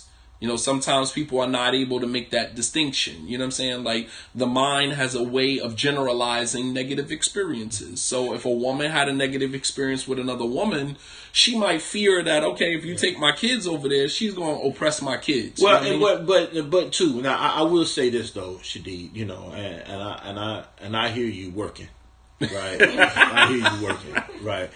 Because in many instances, I ain't going to say most instances, but in many instances, a woman would not allow or has this whole thing of not taking her biological kids over to the other woman's house because these belong to me. You're not going to, you keep that over there and I'm going to keep this over here. Mm-hmm. And my thing is, she has a right to feel and think anything she want to. But what are you gonna do? This is my conversation to the brother. She can write. I'm not telling her to, she got to change her mind about how she feel. But I'm asking the brother, what is he going to do? Well, the other thing is that the feelings are what they are, but what substantiates it? If she very well might have a valid reason for it, and that's something that you respond to in that way. But just coming, where you've caught feelings about the situation, because I know many instances that's the case. Right, my kids ain't going today. I'm tired of this. That's a problem. That's a different issue. Well, if we're saying emphatically that it is due to just her jealousies about being in polygyny, then I don't think that he can pull rank and say, well, I'm taking my kids over here because they're just as much his kids as her kids. That's a conversation. And obviously, the first time, second time, maybe he's not going to push the, he's not going to push the envelope. But at some point, something has to give. That you're not exactly. You're not going to keep telling me that I can't do something. Right. You know what I'm saying? I can't bring my kids because you're not going to allow me to do that to you. Right. You're not going to keep telling me I can't do something when I have just as much right to this. Right. Next thing you know, I can't take my kids to the store. I can't take my kids here. I can't do this. I can't do that. Yeah, you can do that because that wife isn't there. Oh, well, you see what I'm saying? So in this whole situation, I'm saying, there needs to be and now here's the other part to that. Now I'm actually not really side with Shadid on this, but I'm actually going to kind of plug into something that he just said. What may have happened in this situation, the other woman doesn't know. He may have made a deal with his first wife in this whole, this whole aspect of him taking another wife. Well, you can take another wife, but I don't want my kids over there. All right, that's cool. Because he wanted to do what he wanted to do. And that part is true because we work with exactly couples. And very often, and I want everyone to know this, do know that what he will tell one, the negotiations. Exactly. He makes he makes different negotiations with the other wife. Both of them are completely appropriate, but y'all don't know. Y'all don't know. You see what I'm saying? So he's playing two ends from the middle. Ends from the middle. He's negotiating on both ends. Exactly. And that's dishonorable. Exactly. That's not G. Exactly. That's not G. If you're going to negotiate something with one, then be completely transparent with them about the negotiations that you're making with both of them. Exactly. If you're saying, well, part of this whole deal is I can't bring the kids over here. It is what it is. Not that you can't, but you agreed. I agreed. Right, let's change the language. Yeah, thank you. I agreed to not bring the kids over here. And so I need you to just respect that and until something changes. Until further notice. Until something changes. Right.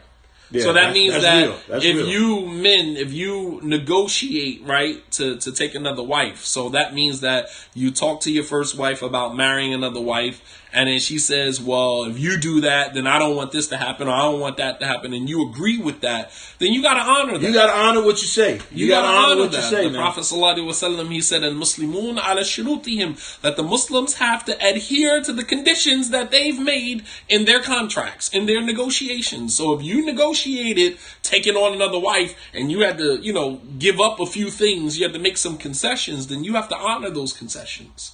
You have to honor that. There was another point that I wanted to address in our discussion, and that is fearing Allah is not an action plan. What do I mean by that? That was a personal request from me. Fearing Allah subhanahu wa ta'ala, we say, well, I'm going to just fear Allah, right? We just going to fear Allah. Like, fear Allah is not a plan of action. Right. You understand? That's not a plan. Right. You can't jump out there on, I'm going to just fear Allah. You know what I mean? Like, no, you fear Allah subhanahu wa ta'ala and you take your precautions. You tie your camel. Right. You know what I mean? Like, you can't say, for example, you bring the conversation of polygyny to your wife. You say, I'm thinking about marrying another wife. And your wife says, well, we really struggling with our rent. We're struggling with this. Like, how are you going to be able to afford that? No, well, I'm going to just fear Allah. Allah going to make a way out for us. No, we're not jumping out there. We're not jumping out there like that, man. Like, as men, we got to be purposeful and we got to be meaningful in our movements. You know what I'm saying? Like, movements have to be made strategically with a plan behind them. You understand? And it doesn't necessarily mean your plan may not fail. But at least you have a plan. You had a plan. You had a foolproof plan. You have to, in your mind anyway. Right. Fearing Allah is not a plan. It's not a plan. Fear Allah is not a plan. Even when you say the thing about tie your camel, there's a plan in that, and it's unspoken. First, you have to get a camel. You can't tie the camel if you don't have the camel. You gotta have a camel to tie. You gotta have a camel to tie. One. Right. And I get it.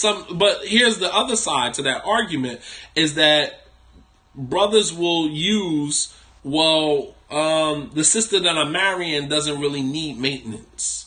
She doesn't really need me to take care of her. She just wants a husband. All right. How many times have we heard that? How many times have we used that? You understand? The sister doesn't really need maintenance. She just wants a husband. All right. So then, I don't know what that is. Where does that? Let me say for the men. Let me say to you men let me fast forward the tape for you. Okay. At the beginning, she doesn't need maintenance. She just needs a husband.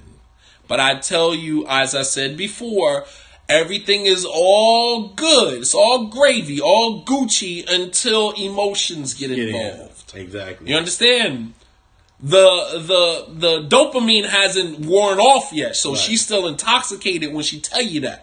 All right, I don't need a husband. I've got my own money. I make good money. I don't need, you to pay my rent. I just want you to be a good husband. All right, you got to take that with a grain of salt. Because she's saying that at a time when she's intoxicated. She's infatuated. Right. Yeah. You understand? You looking good to her, right? Right. You know what I mean? When the dopamine wears off. And she got some physical needs. She comes back to her senses. Okay. She's going to start asking you, when are you going to start paying some bills around here? Let me tell you this. Yes. And it won't be because she needs the money. But because you have to prove that you are worthy of being her husband. That's your proof. And that's a part of being a good husband. You understand? That's a part of the good That is your proof. Proof of love is action. You understand? I mean, and then when people ain't riding on the I love you, baby. Proof of love is action. What the sister said the other day. You understand? She said love is an action. Yeah, and love is a verb. When that marriage starts to lose some of its benefit, such as you can't take me to dinner because you just paid the rent over there. Right. Oh, I can't get dinner because of the rent? Oh, no, you know what? Suddenly, I just need my light bill paid. Right. Because I want to know that I am just as relevant as she is. Right. So since you made that a priority over there, I need to make something over here a priority. Otherwise, you're just existing in a space where you have no worth or value. Look, you understand? Look, you just a piece. Let me tell you. You just a side piece. You just a side piece. So men understand this game we're giving you right now. Okay. So in order for her to feel valid, as a wife, she has to make you pay for something. You understand? You ain't just around washing dishes and cleaning up the house, and that's the way you gonna solidify the fact that she's deserving of being your wife. No, you gotta pay you like you weigh. You sleeping with her, you think that's gonna be all right. You just a friend with benefits in that case. You know what I mean? Like, I'm sorry to use that term, but that's what it is. You're a friend with benefits. And I'm trying to figure out how in the world that's what you want. What do you mean? But I was going to say that some men are okay with that. But that's not a man. Okay. That's not a man. This is what I mean, Shadi. So they don't even meet G-code. They lightweight gigolo. I mean, really. I mean, I don't even use the word lightweight gigolo. You know, come on. You getting, I mean, it's like you swap ain't no swindle, right? It's like you hitting, she getting hit, and you good. Right. I hate to be crude, but that's not marriage. That's not where is the companionship? Where's the true companionship? Where is the benefit of having a companion, a person I can be, I can share this with? For her, it's being able to show up to events with her husband. You know what I mean? With her what? With her husband. Right. It's for her. I mean, she can show up to family events. You're a trophy. He's a trophy. You're a trophy. He satisfied one part of her void. That's just one. Just one part of the void, and that was companionship. I just want to be able to come in public and say, I have a husband. I want to be able to pick up the phone and tell my doctor I'm coming and my husband is coming. Right. Can we have another number? What number is that? That's my husband's number. That feels good. Contact. My emergency contact. That's all you are. You know what I mean? You are satisfying. It feels good. I'm sure it does. It's only satisfying one part of the void. I'm trying to figure out what type of dude. And you know what? And this is the beauty that I like with some brothers. And you know, what's up to my brothers who do this? They like, regardless, yeah, she may make more money than me, but I'm not finna have nobody sitting there telling me I ain't doing something. Right. You know, and I may not make as much money as you, but I'm gonna try to take care of what I need to take care of. Give me the utility bill. Give me one bill and let me chip that away. You know, at least I'm solidifying my koama. Exactly. You know what I mean? That I am the protector and maintainer of the home within my own little capacity. Within my limitations. Because let me tell you something. There is nothing worse than a woman saying to you, I want out of this relationship. You don't pay for anything. You don't take care of me. You don't take care of, like, why are we married? There's nothing more embarrassing than that. There's nothing more embarrassing than a woman telling you take your stuff and go. And you gotta go because it's her stuff. It's her house. It's not in your name. You don't pay. At least if you paying the mortgage or you paying the rent, you can say, I ain't going no damn where. I pay that bill. What are you talking about? You ride around in her car. Go where? Come on, man. Go where? You understand? It's the house is in your name, but I pay the mortgage. You understand? Go where? I'm not going nowhere. You got ground to stand on. You know what I mean? That's what makes you a man. Umar radiallahu anhu, he said, La rijal illa bin mal, that a man cannot be a man without money. You got to be able to carry your weight. You understand? A man cannot be a man without money. What are you if you don't have money?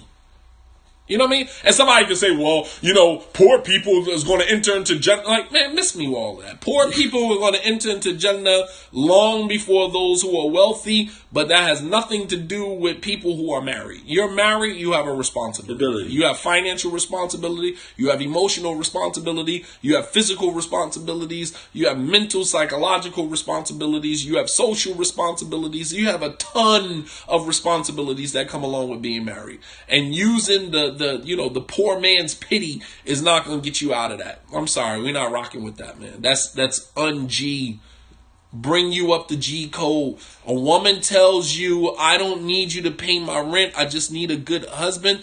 Tell her to go find a good husband, because I'm not your guy. I need to be in a space where I can earn my props as I can a be a husband. man. You understand? I can be a man. I don't want nobody handing me no situation, no, handout. That's what you are. You are poor man's pity. She gonna have pity on you because you ain't got no money. And there's nothing more damaging to a man's ego when a woman says to you, well, if I wanted to be married, if I wanted money, I would have been married to so-and-so. I didn't marry you for money. Obviously you didn't. I didn't marry you for money. I married you for your dean. Because if I wanted to be with somebody with money, I'd have been with so-and-so, right? But then, the beauty of what you just said, okay, you married me for my dean. Part of your dean is taking care of you financially. Exactly. Let's talk about that. Exactly. Part of marrying him for his dean, sister, let me bring you up to G code. Exactly. Part of you marrying a brother for his dean is marrying him to maintain you, because that's part of his dean. At least to the best of his ability. To the best of his ability. Like, he ain't got to maintain you on because I don't think none of us can maintain our wives on the level that they want to be maintained. I got bougie. None of us. None of us. I got one, man. You know let them see you get hit on camera.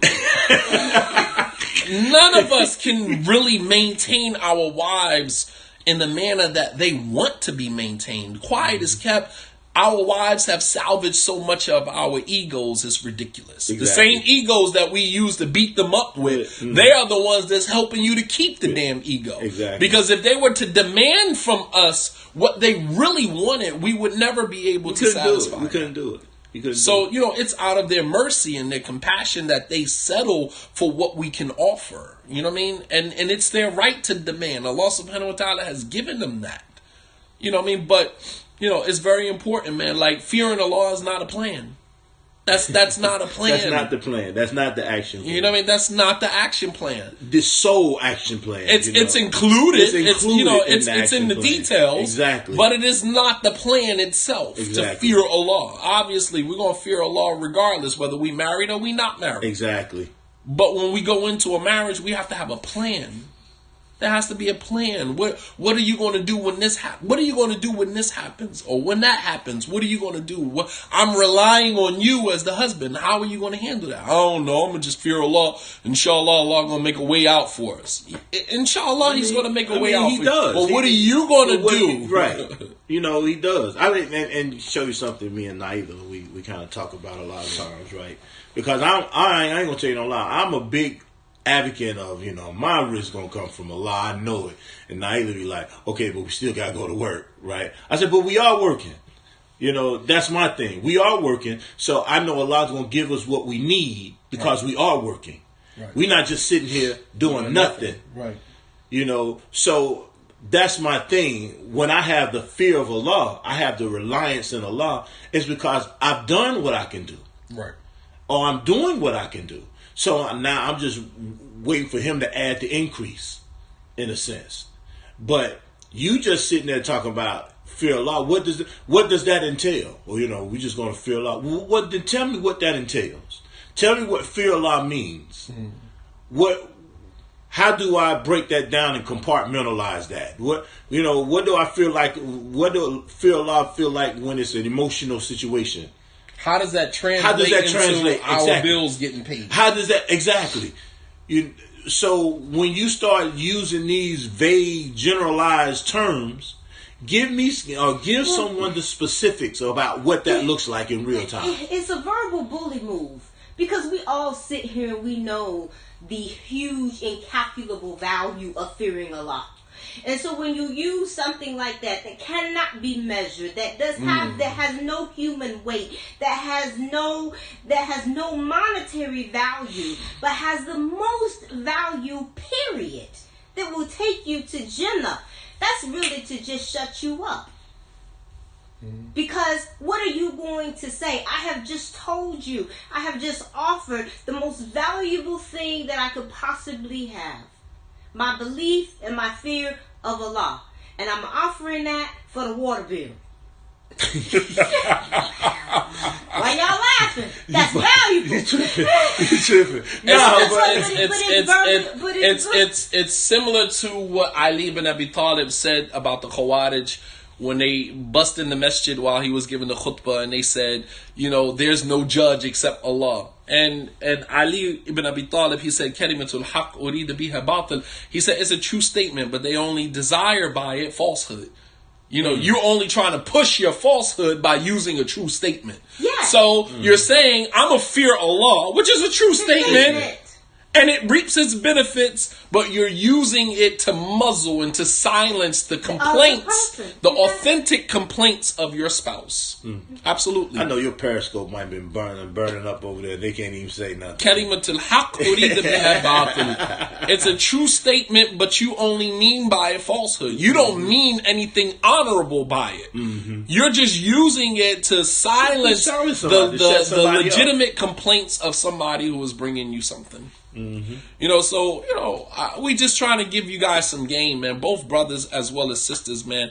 This whole marriage thing that we got going on, man, in these communities and amongst us, it is a mess, man. It really is, man. And there are reasons for why our marital situations look the way they look.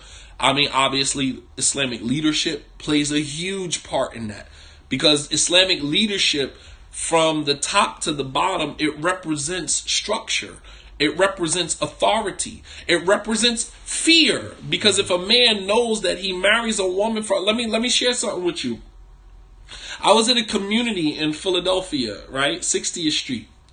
And the imam got off the minbar. I gave the khutbah there one day. And the imam got off the minbar. And when I got off the minbar, the imam told everybody, before we pray, I want to make an announcement. Now, if you from Philadelphia and you understand the dynamics of 60th Street, you know the imam, you know how that works, right? So the imam, after I gave the khutbah, he got on the microphone and he said, before we line up for the salah, I want to make an announcement. He said, I want you to know that if you put your hands on a woman in my community, I'm going to put my hands on you. You understand? He said, and I ain't no tough guy. I'm a little guy. And the imam, he's not, he can hold his own. Right. He's not a big dude, but he can hold his own. He said, if you put your hands on a woman in my community, I'm going to put my hands on you. And you're not going to like it. You understand? When you have structure, that represents authority. And men understand the language of other men. You understand? Exactly. You understand? Because nobody contested when he said that. Nobody said, oh, Brother Imam, you out of pocket for saying. Nobody said nothing. You could hear a pin drop on the carpet. You understand? Nobody said a word to contest on the carpet. What he said. You understand? Which is also why a wakil or a wali is so important. Right. Men know men. Men know men. So, number one, a lot of these marriages are in such disarray as a result of a lack of leadership, a lack of structure. All right? And so, therefore, there's no accountability. Number two, a lack of Islamic education. There are so many superstitions. There's so many misnomers about marriage that are passed down from generation to generation, sometimes from parents to children. And most of the brothers and sisters in the Islamic community are learning about marriage through word of mouth of other ignorant people who learned it from the word of mouth of other ignorant people. You understand? Nobody is actually sitting down learning Islam, learning the Islamic rules, regulations, and guidelines of marriage. Just because you read a book doesn't mean you go to Dar Islam, you go to Dar Salam bookstore and you buy a couple of books on marriage. As the scholars say, "Man ja'ala kitabahu shaykhahu kana khata'uhu akthar min sawabihi." Whoever makes his book his sheikh will be wrong more than he's right. Your book is not your sheikh. You need to sit with someone who can explain to you what you are reading in these books. Your book is not your sheikh. And how to apply that. And how it is applied. Very good. The context and the application. Two most important things. Understand the context and to understand the application. So a lot of people are just completely ignorant to marriage. I don't know how many arguments we get into on social media. I post a hadith and somebody comes with some just ignorant rhetoric and I just block you. I mean, I'm just being honest with you. I would much rather block you than engage you, because when you realize that you are talking to someone who doesn't understand that there's a difference of opinion, doesn't understand that your opinion is just as valid as the next person's opinion, and that, this person has evidence and proof. And when you're arguing with someone who doesn't understand that, you are literally wasting your time. And for me, it is easier for me to just block you. And you can run with your narrative. Oh, Shadi Muhammad blocked me. He can't handle the truth. I brought him the haq. That's your narrative. And you can run with that. And you can tell as many people as you want. You and I know the reason why I blocked you is because you're ignorant. That's just the bottom line. No offense. No offense. But I'm not going to argue with someone who does not have the capabilities of arguing properly. In an academic fashion. I'm not going to do that. I have zero tolerance. The moment I see a post, a comment come up on any one of my pages that is indicative of your ignorance and your desire to argue and debate, I just block you. Period. And I don't owe you an explanation. Don't email me and say, why'd you block me? Because I don't know. It's my page. I don't owe you an explanation for blocking you. But the ignorance is at an all-time high in our communities as it relates to marriage. And then on top of that, married couples, there's very few examples of healthy marriages, especially in polygyny.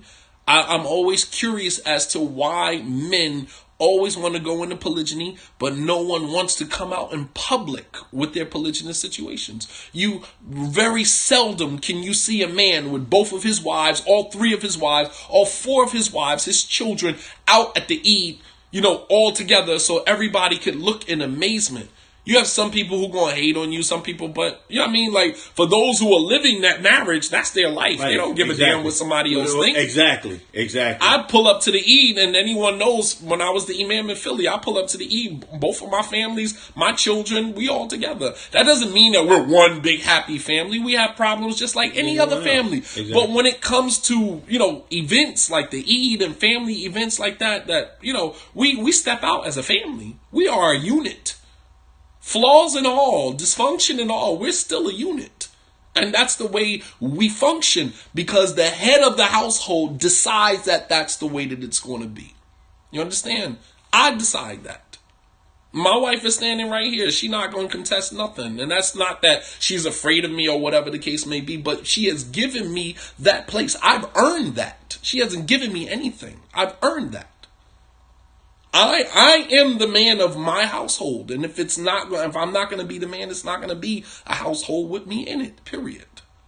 And that doesn't mean that I'm calling rank. I just secured the place that Allah gave me. You understand? I ain't starting nothing today. I was going to say something else. I secured the place that Allah subhanahu wa ta'ala gave me. Exactly. And I'm working my space. I'm working the space that Allah gave me. I don't overstep my boundaries. There's boundaries that I have. Indifferent. Right, exactly. Right, I stay within my lane, and I'm working the space that Allah gave me. To the best of your ability. To the best of my ability. Exactly. You understand? And, it's, men, we got to step up and that's all we're saying with the G code. That's all we're saying is that to the best of your ability, step up to the plate. Okay. May I make a special request? Go ahead. I know I missed the first half. Okay, so when you say step up to the plate, because there's another thing that I know I've seen in polygyny, and that is when there is a valid conflict between wives, husbands will say, you know what, that's a woman issue. I don't have anything to do with it. What do you mean?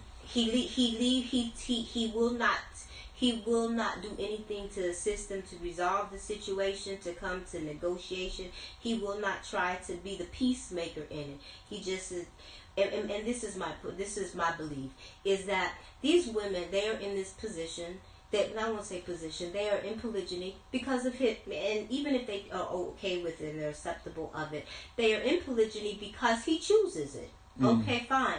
So the only reason that these two women are even having this type of contact, in this type of conflict, is because of your role as husband.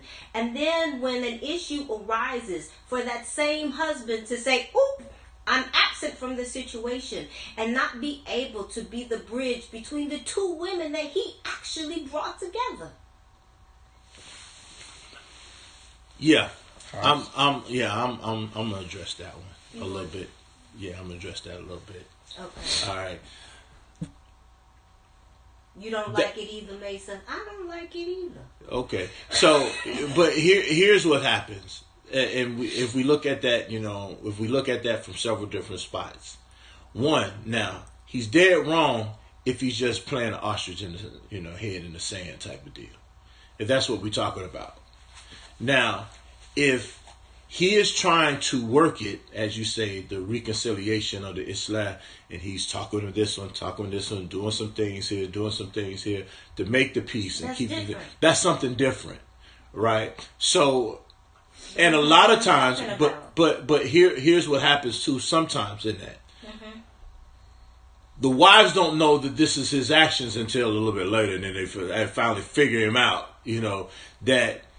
He says this here to get the feelings right, so then he can have them have a conversation. Like, I know a situation, for instance, where a brother was like,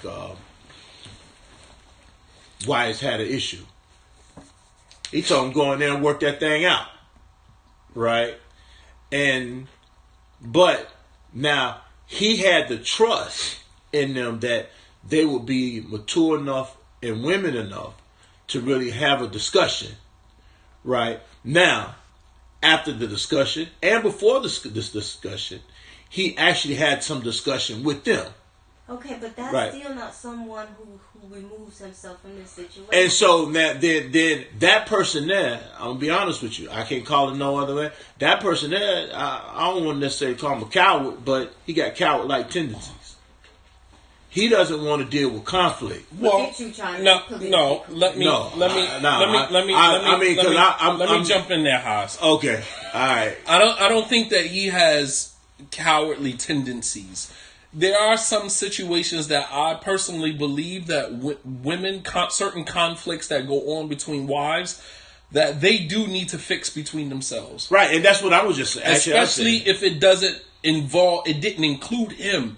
Right. These were personality conflicts. These were personal issues that went on between them that sometimes him putting himself in the middle of can exacerbate it. Right, can complicate it. It's going to complicate it and make it even more difficult for them to reconcile that. Exactly. You know what I mean? So sometimes it is best for him to step out of that situation and let them reconcile that on their own. You know what I mean? But then there are some situations that require his involvement. You know what I mean? Especially if it's going to get to the point where, it's going to get physical. Especially to the point where it becomes oppressive, where one is oppressing the other one, then yes, he has to get involved because now he represents justice and fairness in that situation between two people who has allowed their jealousies, their insecurities to overpower them to the point or just where their attitude.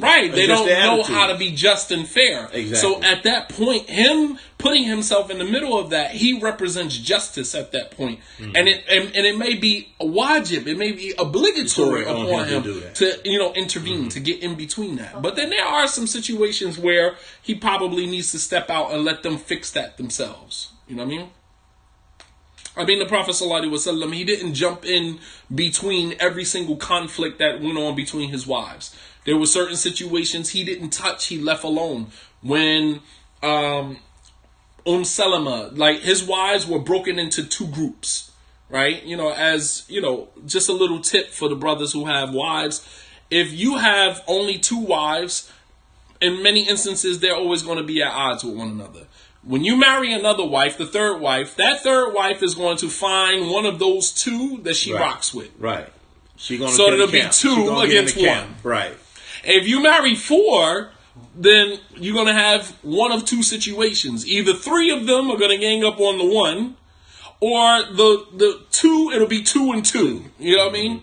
So, if you can handle 4, it might be better for you to have 4. Rather than having a triangular situation. Right. Rather, because if you have three, it's always going to be a third wheel. Always. Right. Nonetheless, I'm joking. But Sheikh bin Baz, rahimahullah ta'ala, he always used to encourage his students to take, second wives. You know what I mean? To have polygyny. So the point that I'm making is that, what was the point that I was making anyway? That what you're saying, that it's best for him to figure it out. Sometimes he may have to be the justice in between the two situations, right? Or sometimes he just need to back up. He needs to back up and let them fix that on their own. And part of that too is, even in his backing up, he still needs to be able to monitor. Right, he can micromanage it from afar. And right, he can. I don't say micro. I would just say manage it. Right, he can still manage that situation from a distance. And see how the players are acting. If somebody has a wrong situation going, then he can advise, and he say, well, maybe looking at giving a better objective way of looking at it or whatever. He is still involved. That's what the point I'm saying. That at some point he is always going to be involved. Right. He just doesn't need to be in the dead middle of it. So the hadith that I was referring to was. The wives of the Prophet ﷺ, they were broken into two groups. Mm-hmm. You had Aisha, Hafsa, who was her road dog, right? And they were frenemies, believe it or not. Because when it was just Aisha and Hafsa, they were at war with each other. But when it's Aisha and Hafsa against Zainab and Salama, they were road dogs. They tag teamed the heck out of them. All right, so you had Zainab, Salama, you had Habiba. And they came to the Prophet ﷺ one day and was like, you need to start exercising fairness between Aisha and the rest of us. Like, you don't check Aisha like you check us. You let her get away with certain things. And the Prophet ﷺ said, don't talk to me about Aisha. Like, I'm not getting into that. So they figured in order for us to get him to hear us out, we're going to go to his daughter. So they go to baby girl, right? Fatima was his baby girl. That's the baby. Mm-hmm. They go to Fatima and they say, listen, can you go talk to your father about his fairness between his wives? So Fatima goes, echoing, the sentiments of that group. Mm-hmm. And so the Prophet ﷺ already knew where it was coming from. And he said, Fatima, let me ask you a question. He said, do you love Fatima? He said, do you love Aisha? She said, yeah. He said, well, I love Aisha. He said, so love who I love. Basically, don't come at me with that. I don't want to hear it. And Fatima realized she had been played because she realized at that moment that they had already came to him and he said the same thing to them first. And so they try to backdoor him now. Right, exactly. So she went back to them and she was like, listen, don't get me involved in y'all scheme. Like, don't he loves Aisha, I love Aisha. I'm not going through that. I'm not going there with you. So the Prophet ﷺ understood where that was coming from. They didn't understand that the way he dealt with Aisha was for a reason. They wanted him to deal with Aisha the same way he dealt with them. And that was their interpretation of justice. All right. Sometimes women feel like in a polygynous situation, you got to deal with her the exact way you deal with me. And that's fairness. And it's not fairness. Because when you're dealing with people, you're considering their whole everything, their whole situation. Exactly. One might be a convert to Islam. One might be a new Shahada. One might be someone who's a second generation Muslim. Someone might be someone who just started covering. Someone might be someone who just, been covering her entire life. Someone might, like everything has to be considered. So if I have one wife who was born and raised Muslim, always wore hijab, that's a standard that you were raised with that I am going to maintain. And then you have another one who is a new convert to Islam, struggling with the hijab or whatever. I'm not going to impose on her what I'm imposing on you because a standard has already been set for you. And I'm only trying to be an extension of the standard that your parents have already set for you. Exactly. You understand? I hope you guys understand that. And then when you marry someone who is a new Shahada, you are helping to build standard for her. Because she doesn't have one. She's a new convert to Islam. Right. She doesn't know. She doesn't know. So you're helping her to establish a bar for herself. And then once you get to that point, then you can enforce that. Because now a bar has been set for her. But the woman who has been born and raised Muslim might look at it like, well, you don't say nothing about her, tight, overgarment, or you don't say nothing about her wearing this. It's like, yeah, but she has a different set of circumstances. I'm not going to deal with you like I deal with her. Right. I expect more from you. Right. Exactly. Than I do. Exactly. I expect more from you because I know you know better. Right. Exactly. And from a woman's view, she looks at that as, whatever. You know what I mean? Because you're just showing favoritism. Favoritism. Yeah, that's like, what it is. Well, you can believe whatever you want to believe. This is the way that I believe that I'm handling the situation correctly. And I have to answer to Allah subhanahu wa ta'ala for the way that I handle. Right. You know what I mean? So it's very important that, we consider the whole situation. But and in some instances, like I say, now in that conversation that that question that you posed, we have to look at the guy. Is he really just ducking out on the strength that he just don't want to deal with nothing of a conflict or whatever the case may be? How is he holding up? How is he handling other situations? But let me ask you, why wouldn't he want to get in between a situation that is going to ultimately affect his family? Why wouldn't he want to? But see, because he's scary. That's why he's scary. He don't want to. For one, he tries to avoid conflict. He tries to avoid conflict because somewhere along the line he's scared of one of them. Well, because sometimes, Hassan, you've seen what I'm talking about. And it typically happens if he intervenes, he will have to take a side. Yes. And it can be very obvious about what that side is going to be. But because he doesn't take a side, then that means that you and we get to continue both practicing being in victim mode. Because he doesn't put a stop to that. But and that's the point that I'm saying. The side that he is supposed to take is the truth. That's the side he's supposed to take. But the truth is that he doesn't want the consequences of what the disappointment is going to look like from one because of the he's wives. scary. Because he's scared. Again, that gets back to the point because he's scared. What? He a chump? What do you want me to say? You know what I mean? So let me summarize this. So basically, what you're saying is that some men do not intervene in situations involving his wives because it would require him to take one side over the other. Because somebody is right and somebody is wrong. Yes. So that would require him to take a side. Or maybe. Both of them can possibly be wrong, or both of them can possibly be right. He has to be he has to stand in the between that and see that and discern, and then and get them to also see. But he can't play the middle. He has to take a side. Somebody has to side with truth. He has to side with truth. Okay, so what happens when that truth falls in the lap of one of them? Then he has to side with that. And not only he has to be able to say she's right. He has to side with that, and he has to get her to understand. I love what Allah loves. Yeah, but she ain't trying to hear that. But in her mind, you only side with her because you love her. It doesn't matter. In my opinion, at that point, then, man, it don't matter what she think. It don't matter what she think.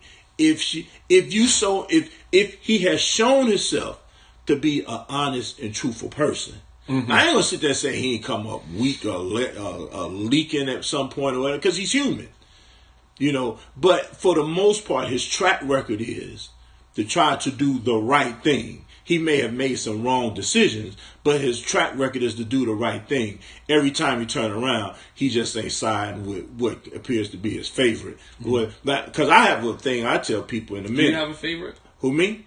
Yeah. You have a favorite wife? Yeah. Both of them.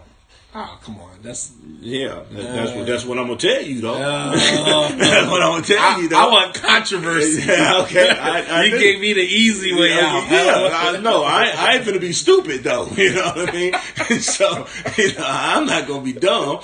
But the Prophet Sallallahu Alaihi Wasallam, when he was asked did he have a favorite, he said, "Yeah, it was Aisha," and he didn't have a problem with that. Yeah, but I ain't built like him. You know what I mean? I ain't built like him. But even in that, though, what I'm saying, though, the point that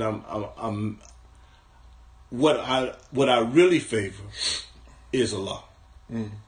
And if somebody says something to me, and I say, "Nah, that ain't it," I done been cussed out too. Who cussed you? I done been cussed out by everybody. You know what I mean? And that's the point that I'm saying. So when someone asks you, "Do you have a favorite?" the proper response is, "It depends on what time it is." What the day it is. It depends on what day it is. What day it is. Depend on because it could be a day when I don't like either one of them. You know what I mean? And they don't like me. You see what I'm saying? Or something. Right. You know. But the idea though is when you know one gonna get. I look at it like this: one day somebody gonna be mad at you. The next day somebody gonna be mad at you. I think I'm doing right. At that point, when both one of them got mad, you know, so I figure, okay, I'm in something good because, I mean, I'm human, right? You know, I'm gonna do something that is not gonna sit well with somebody. You know, you got a prime example of that today. I'm gonna do something that ain't gonna sit well with somebody, right? And so that's just the light. And how we say, you got to sit in that discomfort. You got to sit in it. You know, and that's everything that a man experiences in monogamy and polygyny, multiply it times 100. Exactly. You just know what I mean? The happiness is multiplied, and the dissatisfaction is multiplied. So I mean, like, you can get it both ways. If both of your wives are happy with you, you could be at one wife house, and she, you know, when it comes to sexual intimacy, she gonna give you 10, and you gonna go to the other wife house, and she gonna get you 10. You know what I mean? Like, you gonna get it both ways.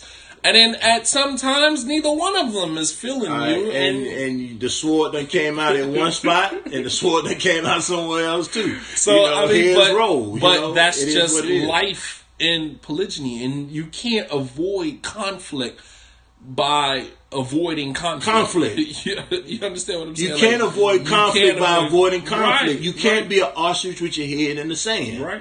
You know, because you know, people have to understand when your head in the sand, that means your butt out. You see what I'm saying? You know, that's a hell of an analogy. Okay, when your head's in the sand, that means your butt out. So and it's for the world to see. At that point, you come up looking real bad. Okay, final piece of advice for, you know, couples, whether in monogamy, polygyny. Just the G code. Just G code. So I hope you guys, we just gave you so much game tonight. I mean, you guys got an opportunity to go and play this back, listen to it, dissect it from beginning to end. You got so much game. I know how we do when we get together. I don't know what y'all young men, you newly married brothers and sisters, man, you got so much game, man. So much we offer. For those of you brothers who have been in violation of G code 49912, you have been served. You understand? You have been brought up to G code. Can I give them a look? Whoever, if you're going into polygyny, you're trying to get married, get you a sheikh. That's sound advice. Get you a sheikh. Get you somebody who can help you, who can cultivate you and help you cultivate what you got going on. Get you somebody. I don't understand why, you know, people become electricians, they have to become apprentices. You know, people become plumbers, they have to become apprentices. People get on a job, they have to get trained. And men never want for a man to do that, which is a beautiful idea, and some do. But for some men to do that means that I have to admit for them that I don't know what to do with a woman. That's what that means to No. But unfortunately, he needs to change his mindset. It ain't that you don't know what to do with a woman. You want to do the best by your woman. You want to do the best by her. You want to do the best by her. I ain't saying you don't know what you're doing. I just saying you want to do the best. And how do you do the best? You get somebody to teach you different things that you may not know. Everybody don't know everything. Okay, I'm down to 2%. Okay. Good. That's sound advice, man. You know, that's sound advice. Naila, you have any advice for married couples, whether in polygyny, monogamy, piece of advice you can leave everybody with? No, babe, I'm good. You good? I'm good. Well, that they should be here at the Managing the Flow retreat this weekend. Yeah. Well, you still got an opportunity to come down tomorrow. We're here in Orlando, Florida. Catch your flight if you ever catch your flight, or if you're in the local area, you can drive through. We still got spots for couples as well as singles. Tomorrow night we'll have meet and greet, and, just some relaxed time, some downtime before Saturday, which we will be getting into the workshops for both those who are unmarried and those who are married. Alhamdulillah, we have a nice setup here. Hopefully tomorrow I'll take some pictures of the facility. Yeah, we're in the theater room right now. As you can see, this is the theater room for big huge screen right here. But alhamdulillah, man, I thank you guys for lending us your time, listening, hoping that some of you guys are taking notes. You can go back and listen to the audio and the video again, inshallah ta'ala, and please keep us in your dua. We only meant good by this. Exactly. We laughed, we talked about some things that were serious. Some of you might have cried, but in all it was, the intention behind this was to, pull men up. Men have to pull men up.